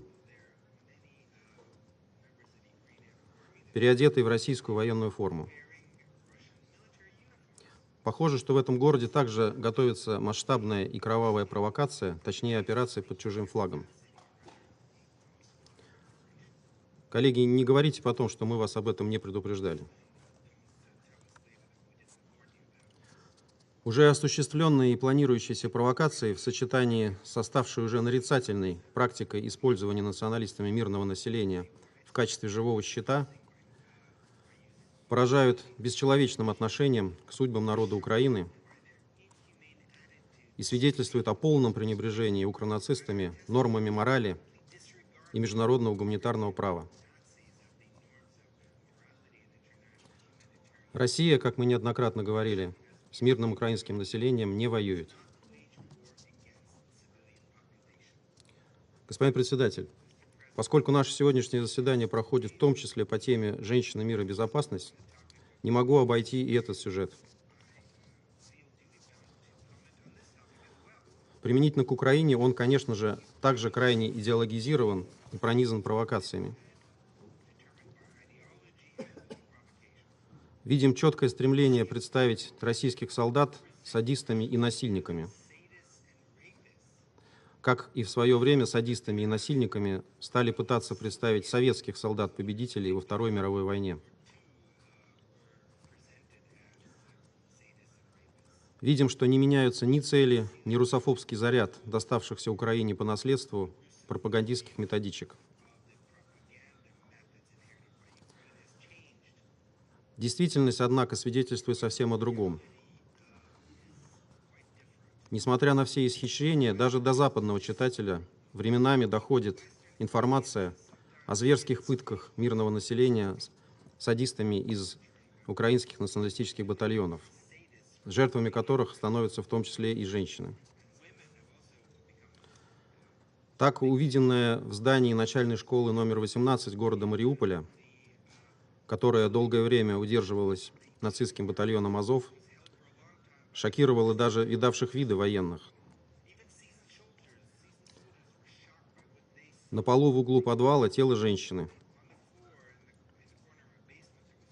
Руки отсечены, лицо изуродовано.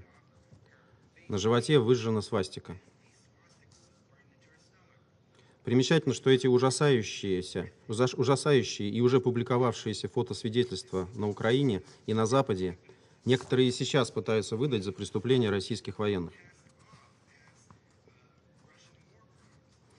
Господин председатель, украинское общество последовательно обрабатывалось националистами в течение как минимум 8 лет. Поэтому и украинские женщины, к сожалению, порой предстают в довольно странном, я бы даже сказал, диковатом образе.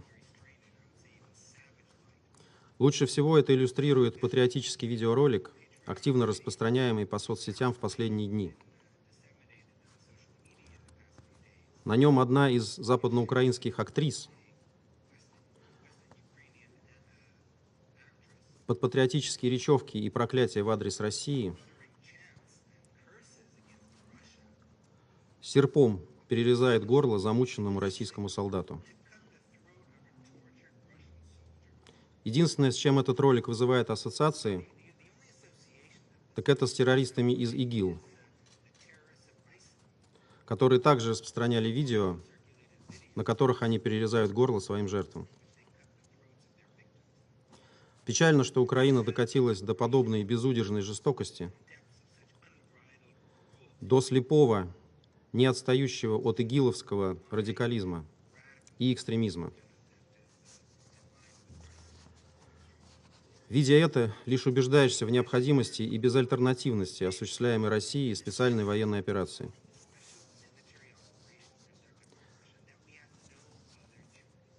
Операции, необходимые ради будущего Украины, а также безопасности не только России, но и всех других соседей Украины.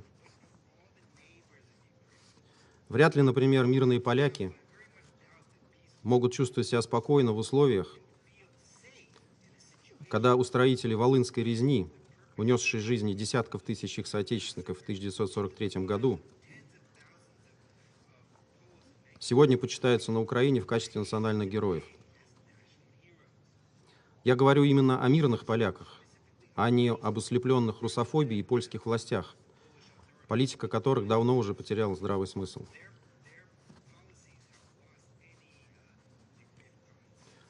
Господин председатель, завершить хотелось бы на более оптимистичной ноте. Есть, разумеется, и другая Украина, получающая благодаря нашей военной операции новый шанс на мирную жизнь и подлинное добрососедство. У этой Украины уже появляются свои символы, в том числе и женщины. Так, мало кого оставил равнодушным широко разошедшийся по соцсетям видеоролик, снятый вошедшими в одно из селений украинскими солдатами.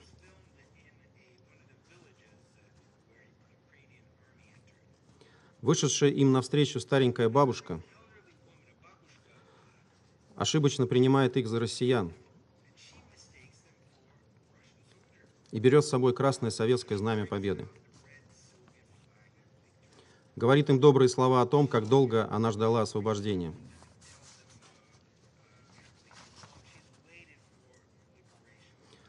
Солдаты, надо отдать им должное, бабушку, несмотря на это, не обижают. Дают ей пакет с продуктами. Но взамен забирают знамя и начинают его топтать. И тогда бабушка, поняв свою ошибку, демонстративно возвращает им продукты и требует вернуть знамя, за которое воевали ее родители.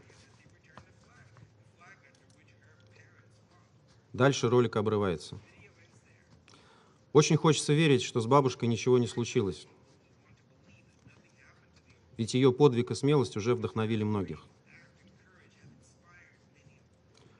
Хочется также верить, что уже совсем скоро она дождется освобождения и сможет без опаски вынести из дома красное знамя и в священный для всех нас День Победы почтить память своих родителей и тех, кто освобождал Украину от нацистов. Не боясь при этом, что кто-то будет топтаться на этом знамени. Благодарю за внимание.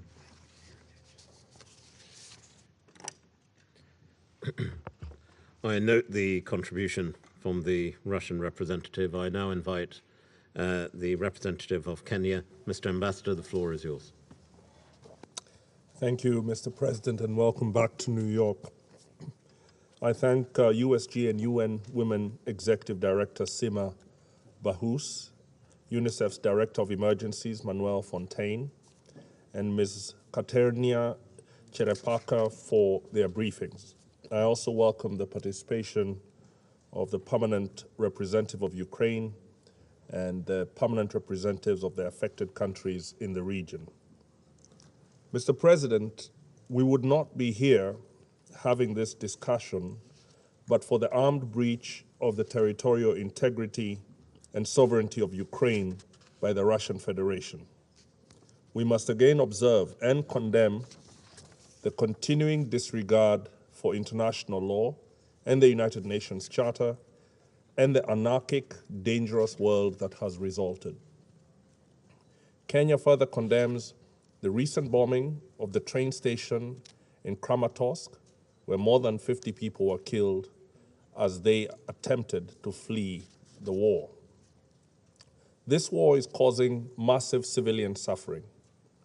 We do not have an accurate count of the lives lost to violence, but they must be in the thousands.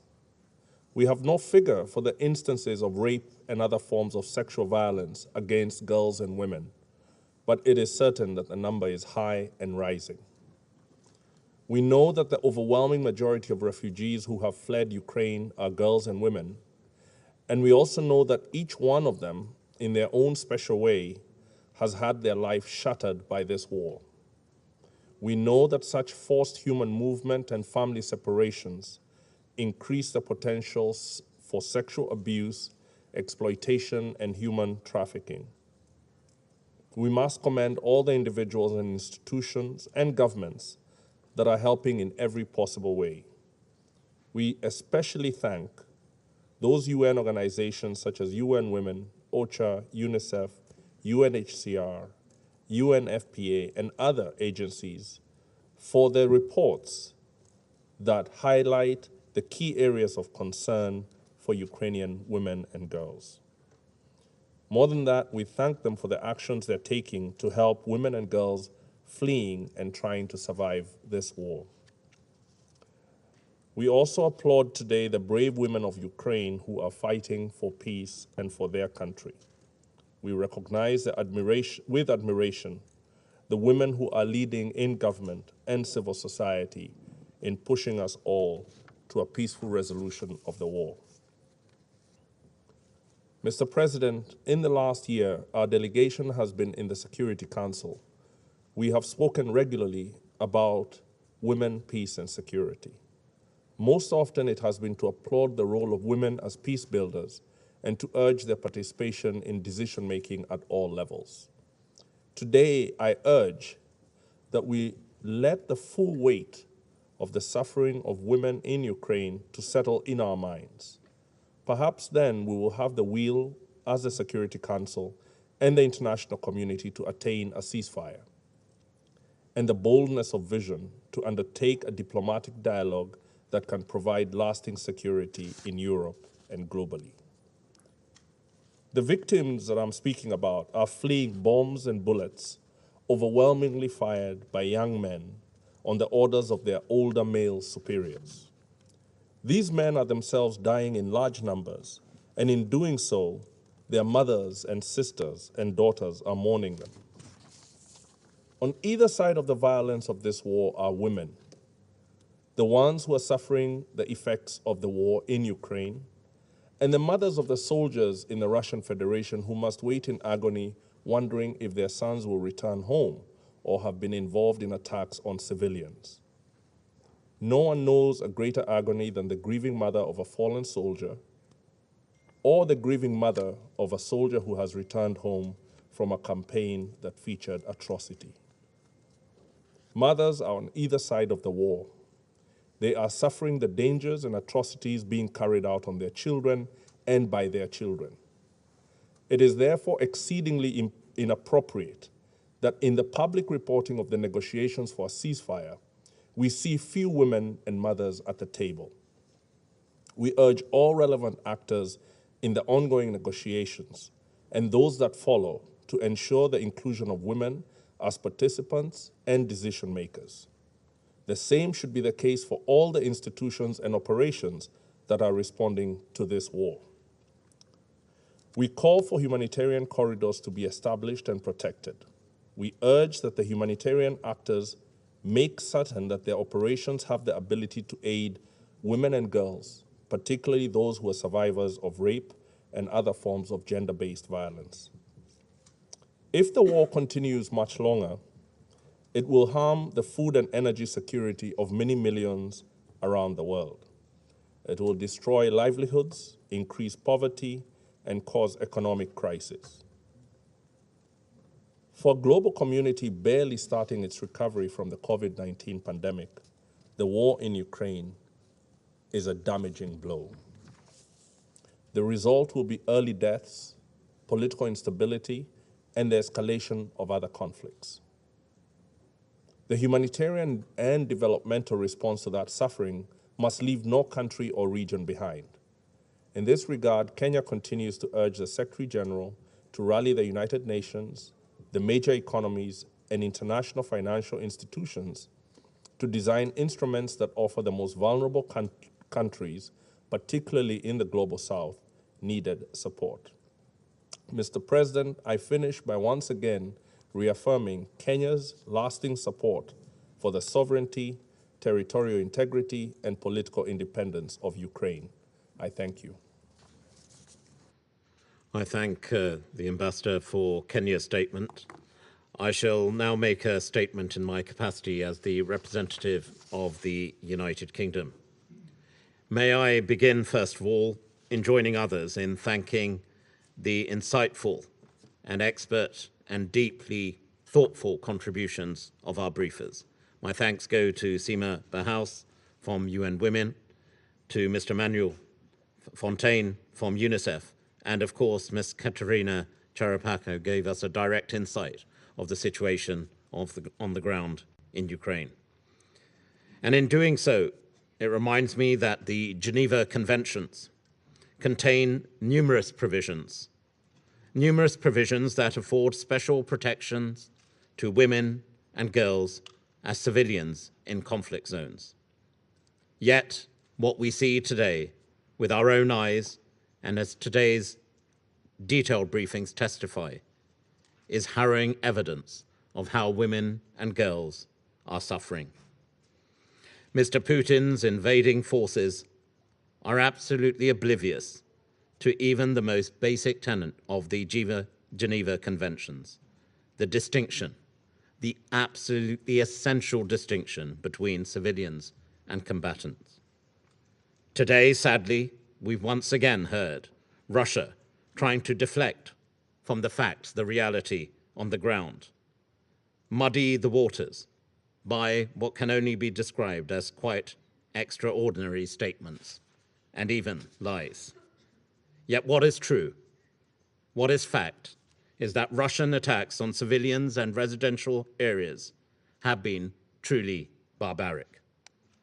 Yet what we've seen shine through this as a real beacon is the Ukrainian people themselves. Ukrainian women have demonstrated incredible fortitude and demonstrated the real resilience of the Ukrainian people. Indeed, that was reflected in the engagement our own Prime Minister had in Ukraine recently. And I myself, as we heard from the representatives of UNICEF, from UN Women, and indeed the representative of the United States, I've also had the opportunity, and I'm pleased we're joined by Poland. When I visited Poland, I saw the strength and support of the Polish people, the incredible welcome being given to fleeing refugees, but also the resilience of Ukrainian women, predominantly women, as we've heard from many statements today, who are crossing the border.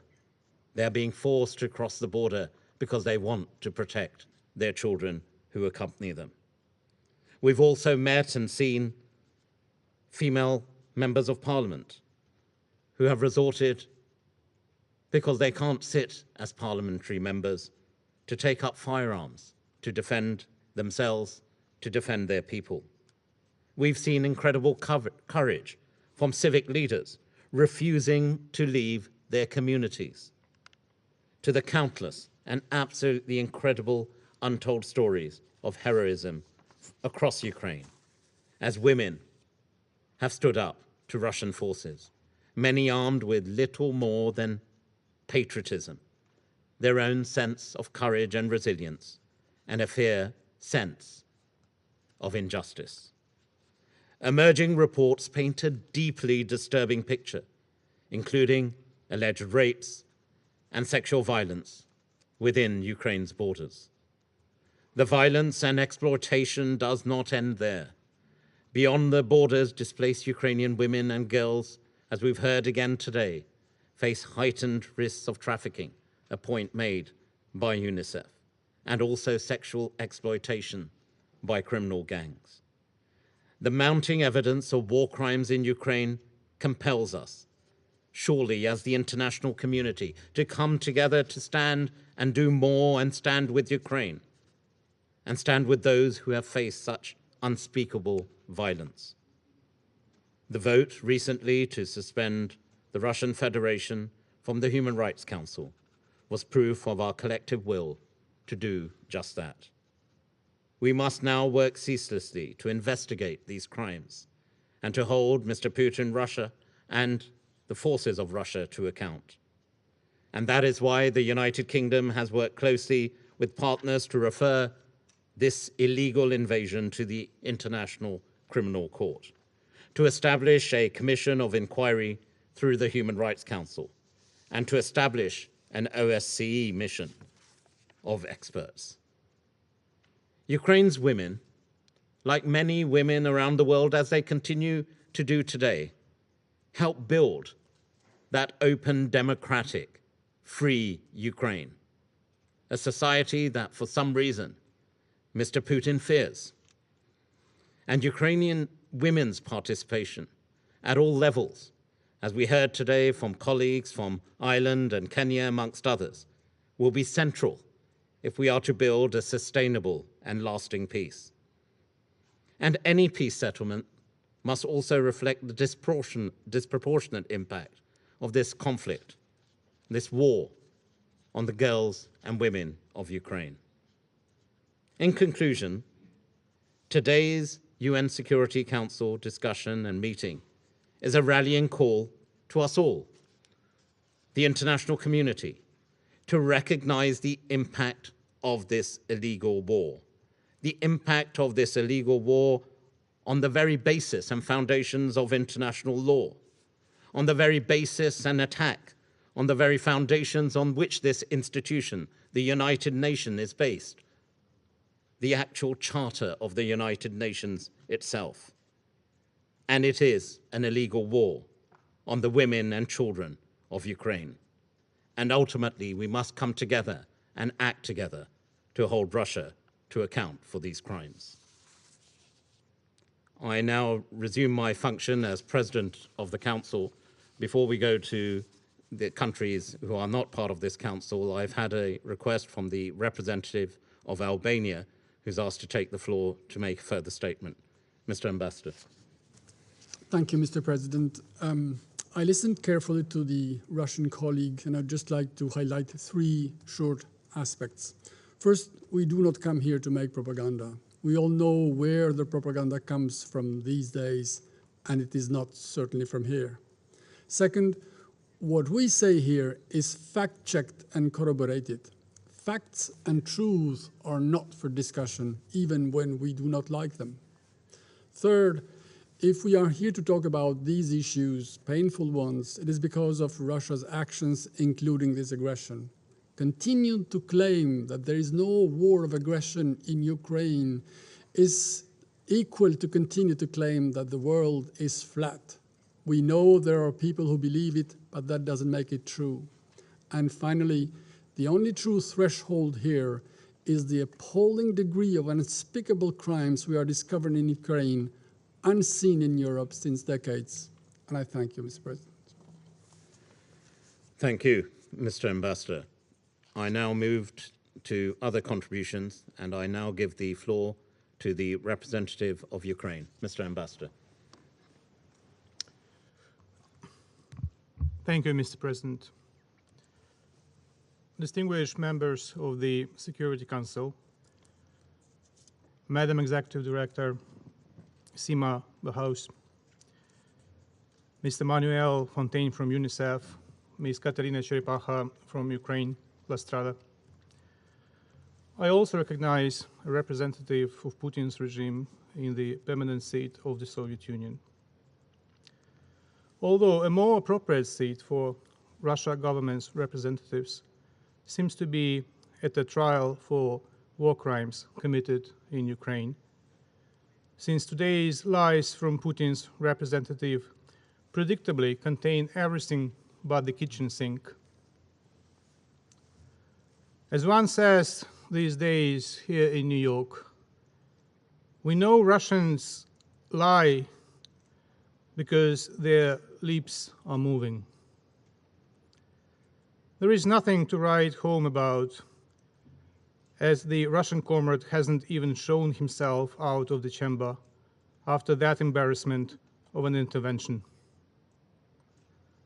Lights are on, but nobody is home at the Russian mission. Mr. President, George Orwell believed that totalitarianism and the corruption of language were closely connected. Now I have to put my earphones to listen carefully to the Russian interpretation of the next couple of sentences. It is an important development that the Security Council is now addressing the issue of the Russian war against Ukraine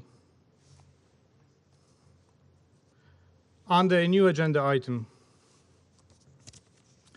maintenance of peace and security of Ukraine. I would like to thank those Security Council members who supported its introduction. I find the interpretation I have heard quite satisfactory. What I find not satisfactory at all is how the Russian diplomat, in his statement upon the approval of the agenda item, used the Russian language to impose a different concept of reality.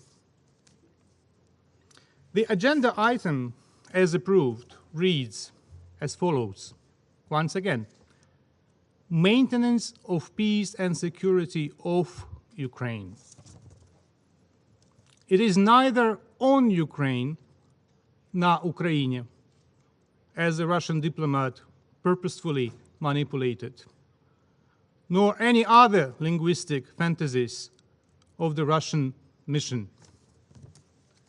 In fact, it's not the first time the Russian mission hopes to avail of the fact that the majority of you do not speak Russian, like it was in the last session of the Security Council when Ambassador Nebenza tried and failed to quote a Russian language interview, rather. The language used for the title is exceptional for conflict-specific issues, which are mostly refer to situations in specific countries or questions concerning them. It is an acknowledgement that peace and security of Ukraine have been violated from abroad, and the Security Council will remain seized of the matter until they are restored. Along with the letter dated 28 February 2014 from the Permanent Representative of Ukraine to the UN, addressed to the President of the Security Council, concerning the threats to the territorial integrity of Ukraine due to the Russian attempted annexation of Ukraine, the new agenda item will serve as a framework for the Security Council's actions in response to the Russian aggression against Ukraine.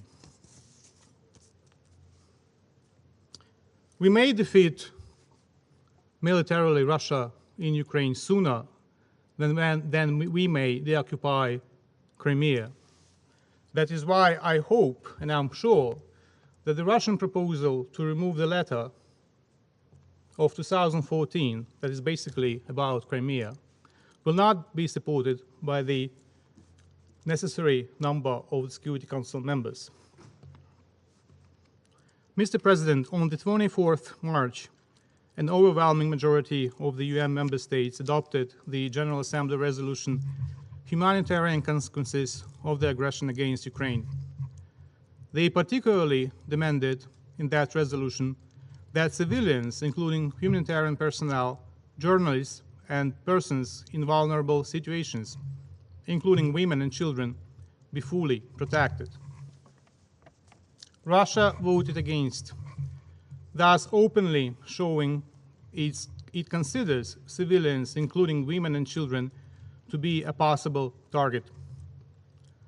Since the beginning of its invasion, this Russian approach has proved to be true almost on a daily basis.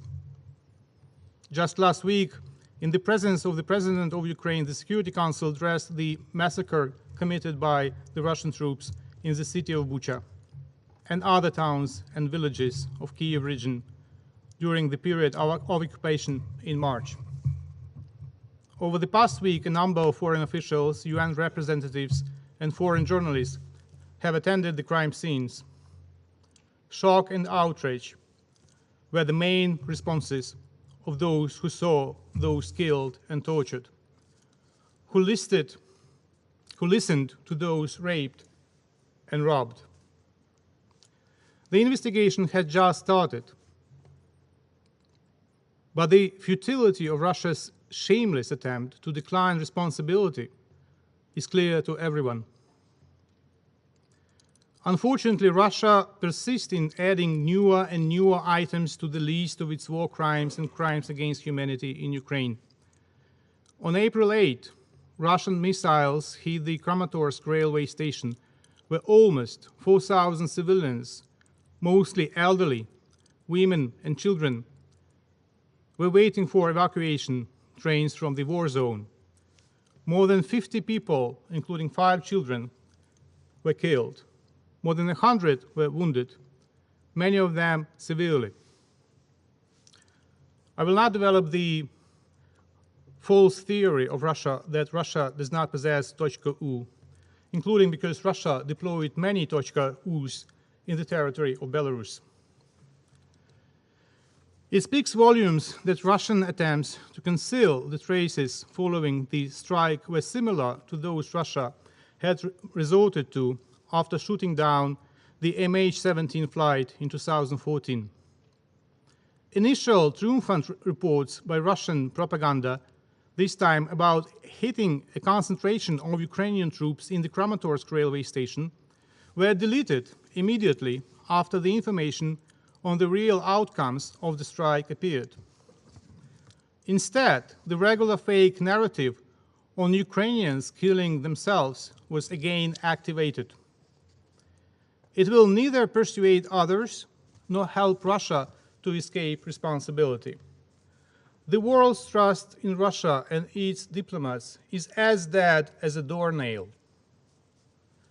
The investigation will establish all responsible and they will be brought to justice. Dear colleagues, the scope of atrocities that the Ukrainian women and children suffer now has not been seen in the region since the end of the Second World War. Like its Nazi predecessors, Russia has launched a policy of extermination of the entire people. The Russian soldiers have been allowed by their superiors to kill everyone who identifies herself or himself as Ukrainian, regardless of who they are. The very modest, preliminary, and incomplete figures recorded by the OHCHR include 245 women killed as of April 7. The sex of 831 adults killed is yet unknown. According to our governmental sources, at least 183 children have been killed and 342 wounded. This toll of casualties, outrageous by itself, does not include the victims in Mariupol. It is impossible so far to establish how many women and children have been killed and injured there. In an attempt to cover up the killings of thousands of civilians in this besieged Ukrainian city and to prevent Bucha-like publicity, Russian troops are reported to be deploying mobile crematoriums to burn dead bodies of civilians. Again, the historical associations are easily traceable. The inhuman cruelty of the Russian invaders has turned the lives of millions of Ukrainian women and children into a horrific nightmare.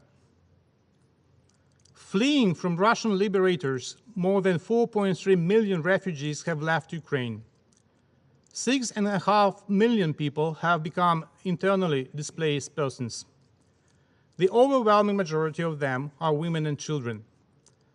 This is the largest displacement in Europe since the 40th of the 20th century. The safety of women refugees remains a matter of concern. We should focus on how to protect them from sexual violence and trafficking in either labor or sex schemes of exploitation, as well as on how to ensure physical and psychological recovery for victims. I would like to inform you in this regard that a special web page, safewomen.com.ua, with information on how to protect Ukrainian women and children from human trafficking, has been recently launched in Ukraine. Dear colleagues, the briefer from Ukraine has provided you with examples of appalling cases of targeted repressions against female officials and female activists in the occupied territories.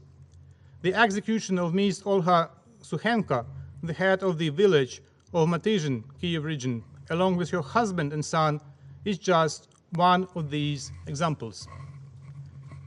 The entire scope of the humanitarian consequences of the occupation of Kyiv, Chernihiv, and Sumy regions has yet to be established. At the same time, the existing data already serves as a reminder of the extreme vulnerability of women and children in a situation of war. The withdrawal of Russian troops has revealed evidence of unimaginable suffering, with killings, unspeakable torture, and sexual violence, including rape and mutilation. For instance, the prosecutor's office is now investigating the case happened in Brovary district, Kyiv region, when a Russian soldier killed a local resident and then repeatedly raped his wife in their private house.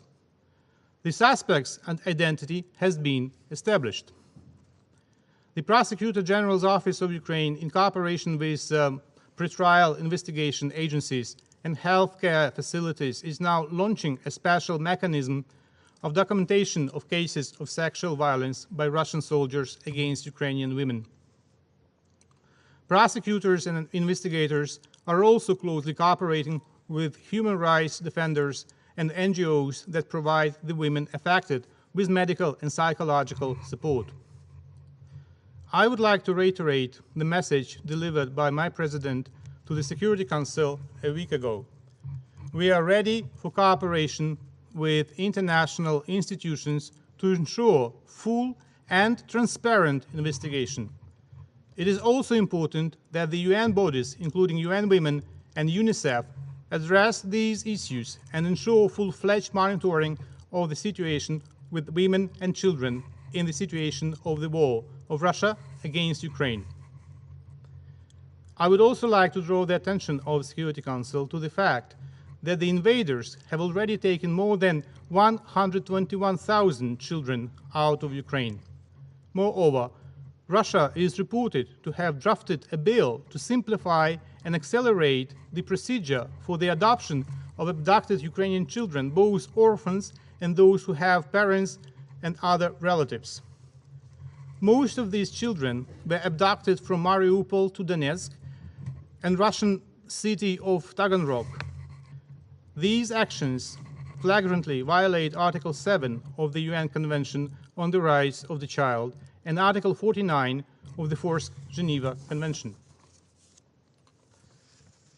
Mr. President, Ukrainian women have always been an indispensable part of the solution of crisis and conflict.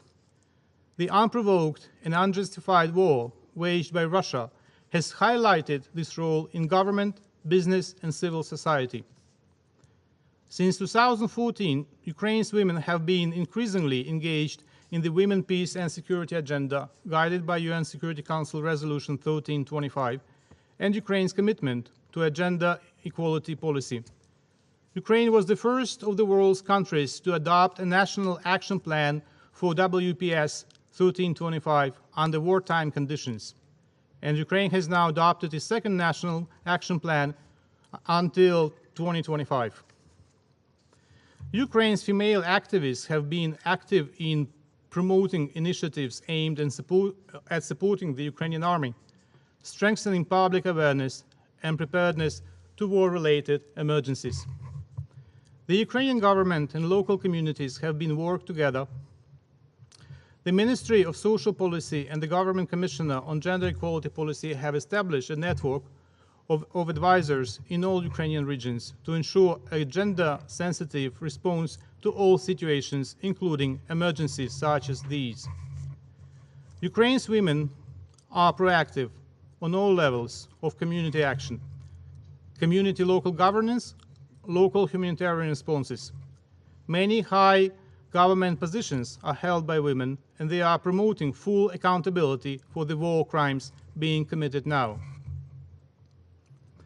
Ukraine's women have been actively contributing to Ukraine's security as members of the army and law enforcement, as peace builders, human rights and women's rights defenders. They seek meaningful inclusion in all the processes to restore Ukraine's sovereignty and territorial integrity and bring peace back to Ukrainian soil.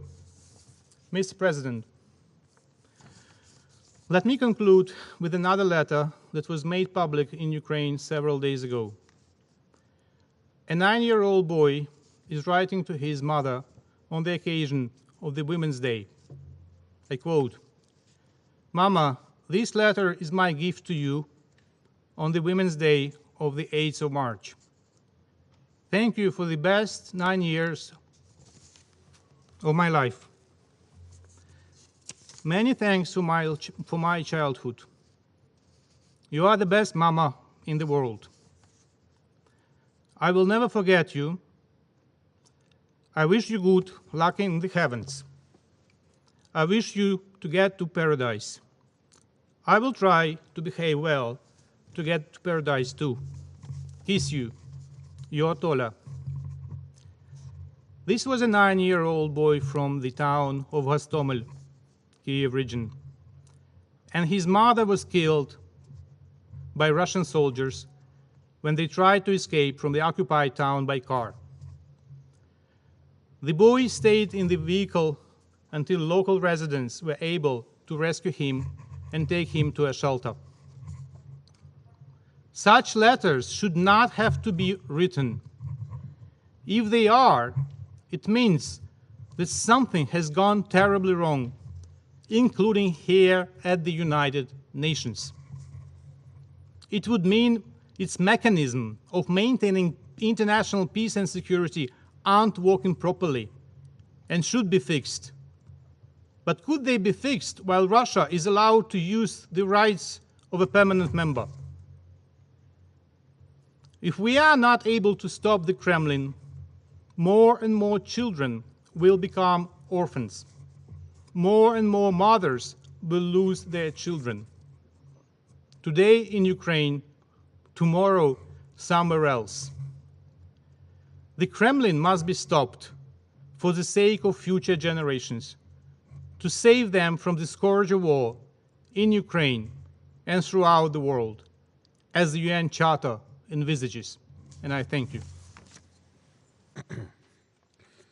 Thank you, Mr. Ambassador, on behalf of Ukraine. I now invite the representative of Poland to take the floor. Mr. Ambassador. Mr. President, members of the Security Council, Excellencies, I would like to thank United Kingdom and especially Ambassador Barbara Woodward for organizing this important and timely briefing and for shedding light on the situation of women and girls in Ukraine in the aftermath of Russia's aggression. I would like to thank the excellent briefers for their insights and most importantly, all their work in supporting Ukrainian women and girls. All conflicts and humanitarian crises disproportionately impact women and girls. Not only do they suffer from direct military consequences, but also they are victims of instability, human trafficking, and sexual violence. That's especially true right now in Ukraine, as we heard. Mr. Chair, the number of people who fled Ukraine since Russia's unprovoked and unjustified aggression on February 24th has risen to over 4.5 million. Nearly 2.6 million of those refugees have arrived in Poland. The overwhelming majority of those trying to leave Ukraine are women and children. According to UNHCR, as many as 90% of those fleeing the country are women and children. They also constitute majority of the internally displaced persons. Women and children displaced with no contacts or help are at a higher risk of trafficking and other forms of abuse. They are physically and psychologically weakened, unfamiliar with their new surroundings, and highly vulnerable to become victims to criminals. This is true both for refugees and internally displaced persons. Reports are emerging of sexual violence by Russian soldiers against Ukrainian women and girls who are fleeing the country. It is crucial to address the unique needs of women and children crossing the borders. Polish authorities have put measures in place in all border crossing areas and reception centers to control what has direct access to refugees. These measures include identifying and registering the names of those accessing reception and accommodation centers, and the names and registration plates of those with whom refugees leave sites.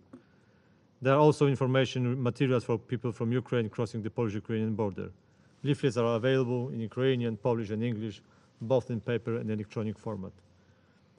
Mr. President, once in a safe haven, the importance of refugees' access to the labor market becomes a priority. Employment is not only a way to support themselves and their families, but also to regain a sense of security. Last month, Poland enacted a law allowing Ukrainian guests to legally live and work in the country for at least 18 months with full access to the state's social protection system of healthcare and schooling. In addition, a Ukrainian citizen may also apply for a residence permit for another 3 years. The Polish government works together with the municipalities as they struggle to find out long-term housing, jobs, and placements in school for our Ukrainian guests. Given the fact that the refugees are predominantly women and with children, we are exploring the ways to support integration of women in the labor market. Once the examples in the care sector. Considering that the majority of refugees are women with children because men stayed and returned to Ukraine to defend their country, a big challenge is to provide nursery and kindergarten care. There are also programs in place to assist women finding employment in sectors where men are traditionally overrepresented. Mr. President, only in the capital city of Warsaw, there are 100,000 refugee children. 15,000 of them are already enrolled in schools. In the whole country, this number approaches 200,000. Children from Ukraine have the right to attend Polish schools on the same basis as Polish nationals. We offer different opportunities for children. Some newcomers are enrolling directly to the Polish schools, especially in the smaller towns. Poland is also establishing classes with all Ukrainian children and teachers who also have just arrived. These children will follow Ukrainian curriculum and be taught in Ukrainian. Ukrainian higher education students also have the opportunity to continue their education at the Polish universities. Patients evacuated from the oncological wards are being admitted to the hospitals worldwide, thanks to the initiative of the Polish First Lady, undertook in cooperation with their counterparts and members of the royal families. And our First Lady has just visited also here the respected agencies in the United Nations system. It has also to be stressed that refugee children, just like all children around the world, were already dealing with the mental health challenges from being isolated during the almost 2 years of the pandemic. Now, having left the warm comforts of home, not to mention their fathers who stayed in Ukraine to fight, any move toward the pre-pandemic normalcy has been cruelly interrupted. We offer psychological and other mental health social services to help Ukrainian refugees. However, the needs are growing every day. And we cannot help everybody without active, concrete, coordinated, and immediate assistance from the international community, including the UN system. Mr. President, women are not only victims in this crisis, but are also carrying through their families, the communities, and the nation. We want to pay a tribute to Ukrainian women who in large numbers have joined the pro-European protest movement, and since then they have played a powerful role in Ukrainian civil society and directed relief efforts. Women-led organizations helped fund and supply the Ukrainian military, provided medical care, food and social services to the large internally displaced populations. Women volunteers are the majority of the humanitarian aid and service providers in Ukraine, often the first on the ground to provide humanitarian assistance and deliver life-saving supplies.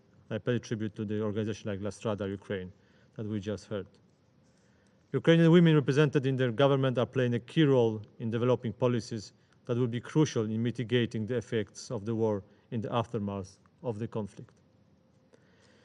So there is the war, but there is also hope and solidarity.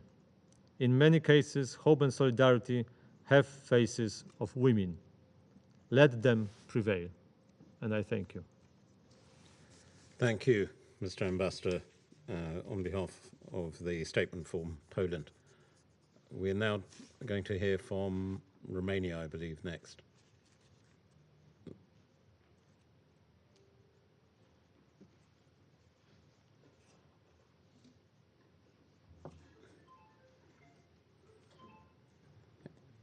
Thank you. Mr. Ambassador.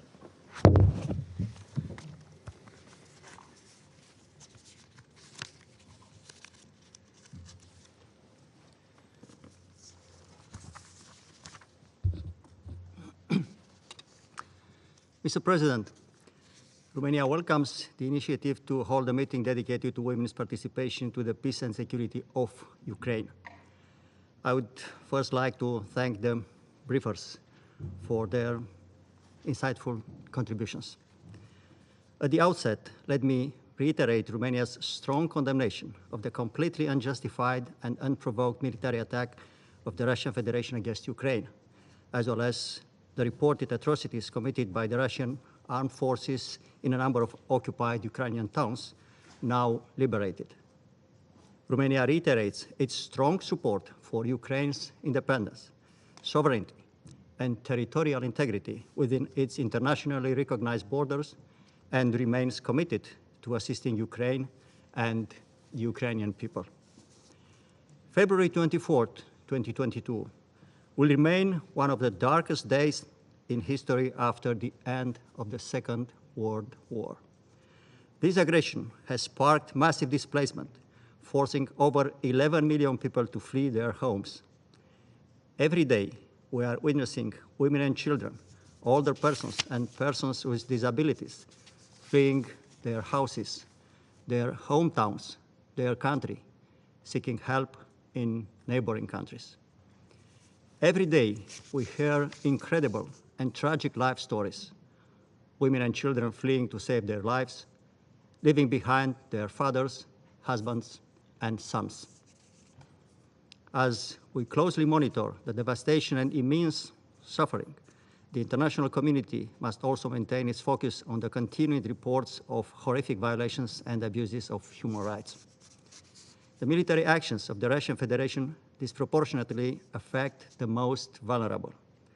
Children continue to be killed, wounded, and deeply traumatized by the violence all around them, while women and girls face an even higher risk of various forms of gender-based violence.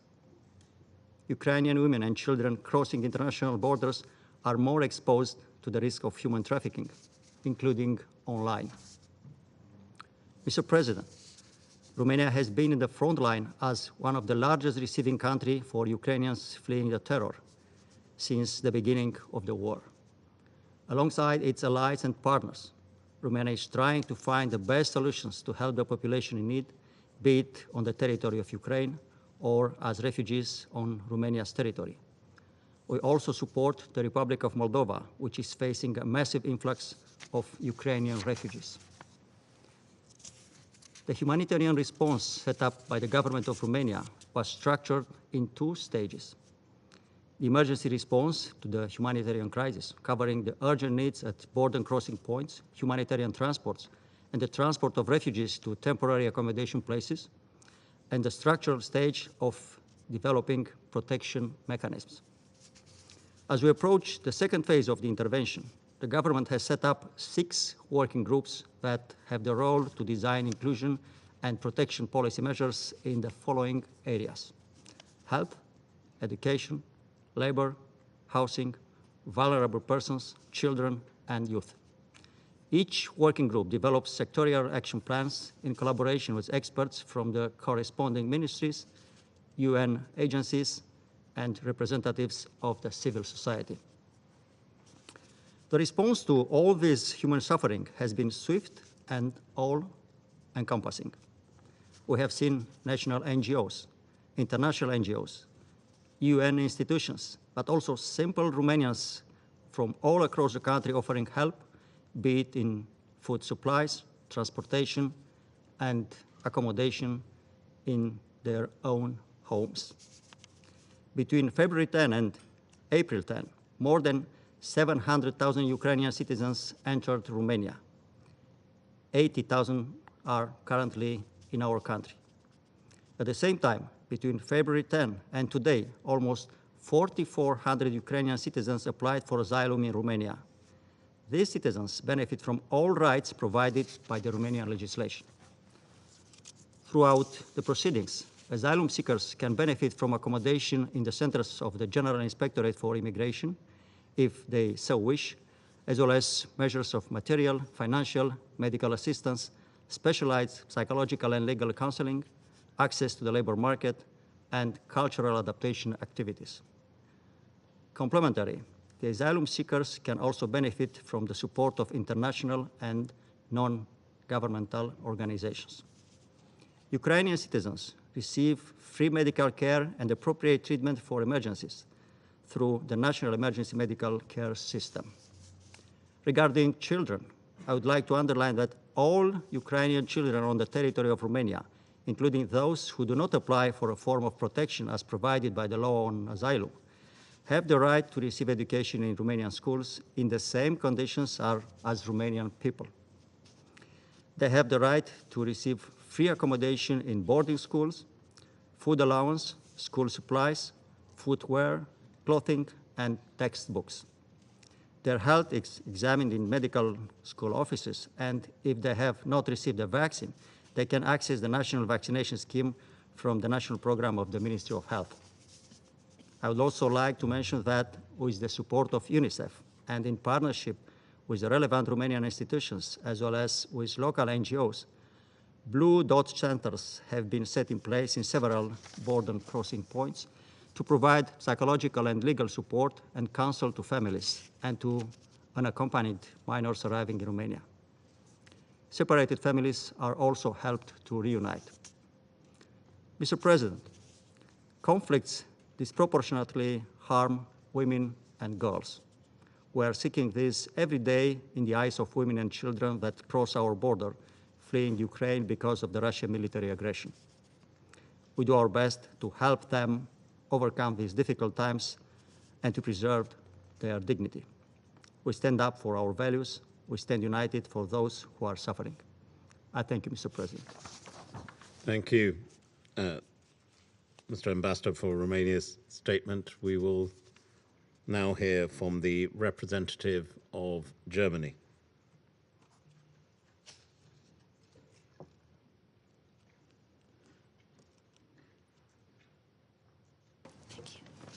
Madam Ambassador.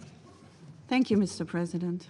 I would also like to thank you for organizing this briefing and Executive Director Sima Bahous of UN Women, as well as Mr. Fontaine from UNICEF and Ms. Cherepakha from Strada International Ukraine for their important contributions to this meeting. The consequences of Russia's aggression against Ukraine on the situation of women and children are nothing but shocking. The horrible pictures from Bucha and Irpin of bodies of civilians lying dead on the streets are engraved in our memory. Among them were the bodies of women and girls who have become victims of sexual violence and rape by Russian soldiers and mercenaries. Some reports suggest that bodies of killed women and girls were burned or run over by the perpetrators trying to cover their deeds. These crimes and other crimes in dozens of Ukrainian cities will not be left unanswered against women and girls, but also against civilians. Germany fully supports the important work of the Human Rights Monitoring Mission in Ukraine, and the UN Human Rights Council has set in place a commission inquiry that will investigate into these cases and others. We fully support the opening of an independent investigation by ICC prosecutor Karim Khan, and will provide further assistance if needed.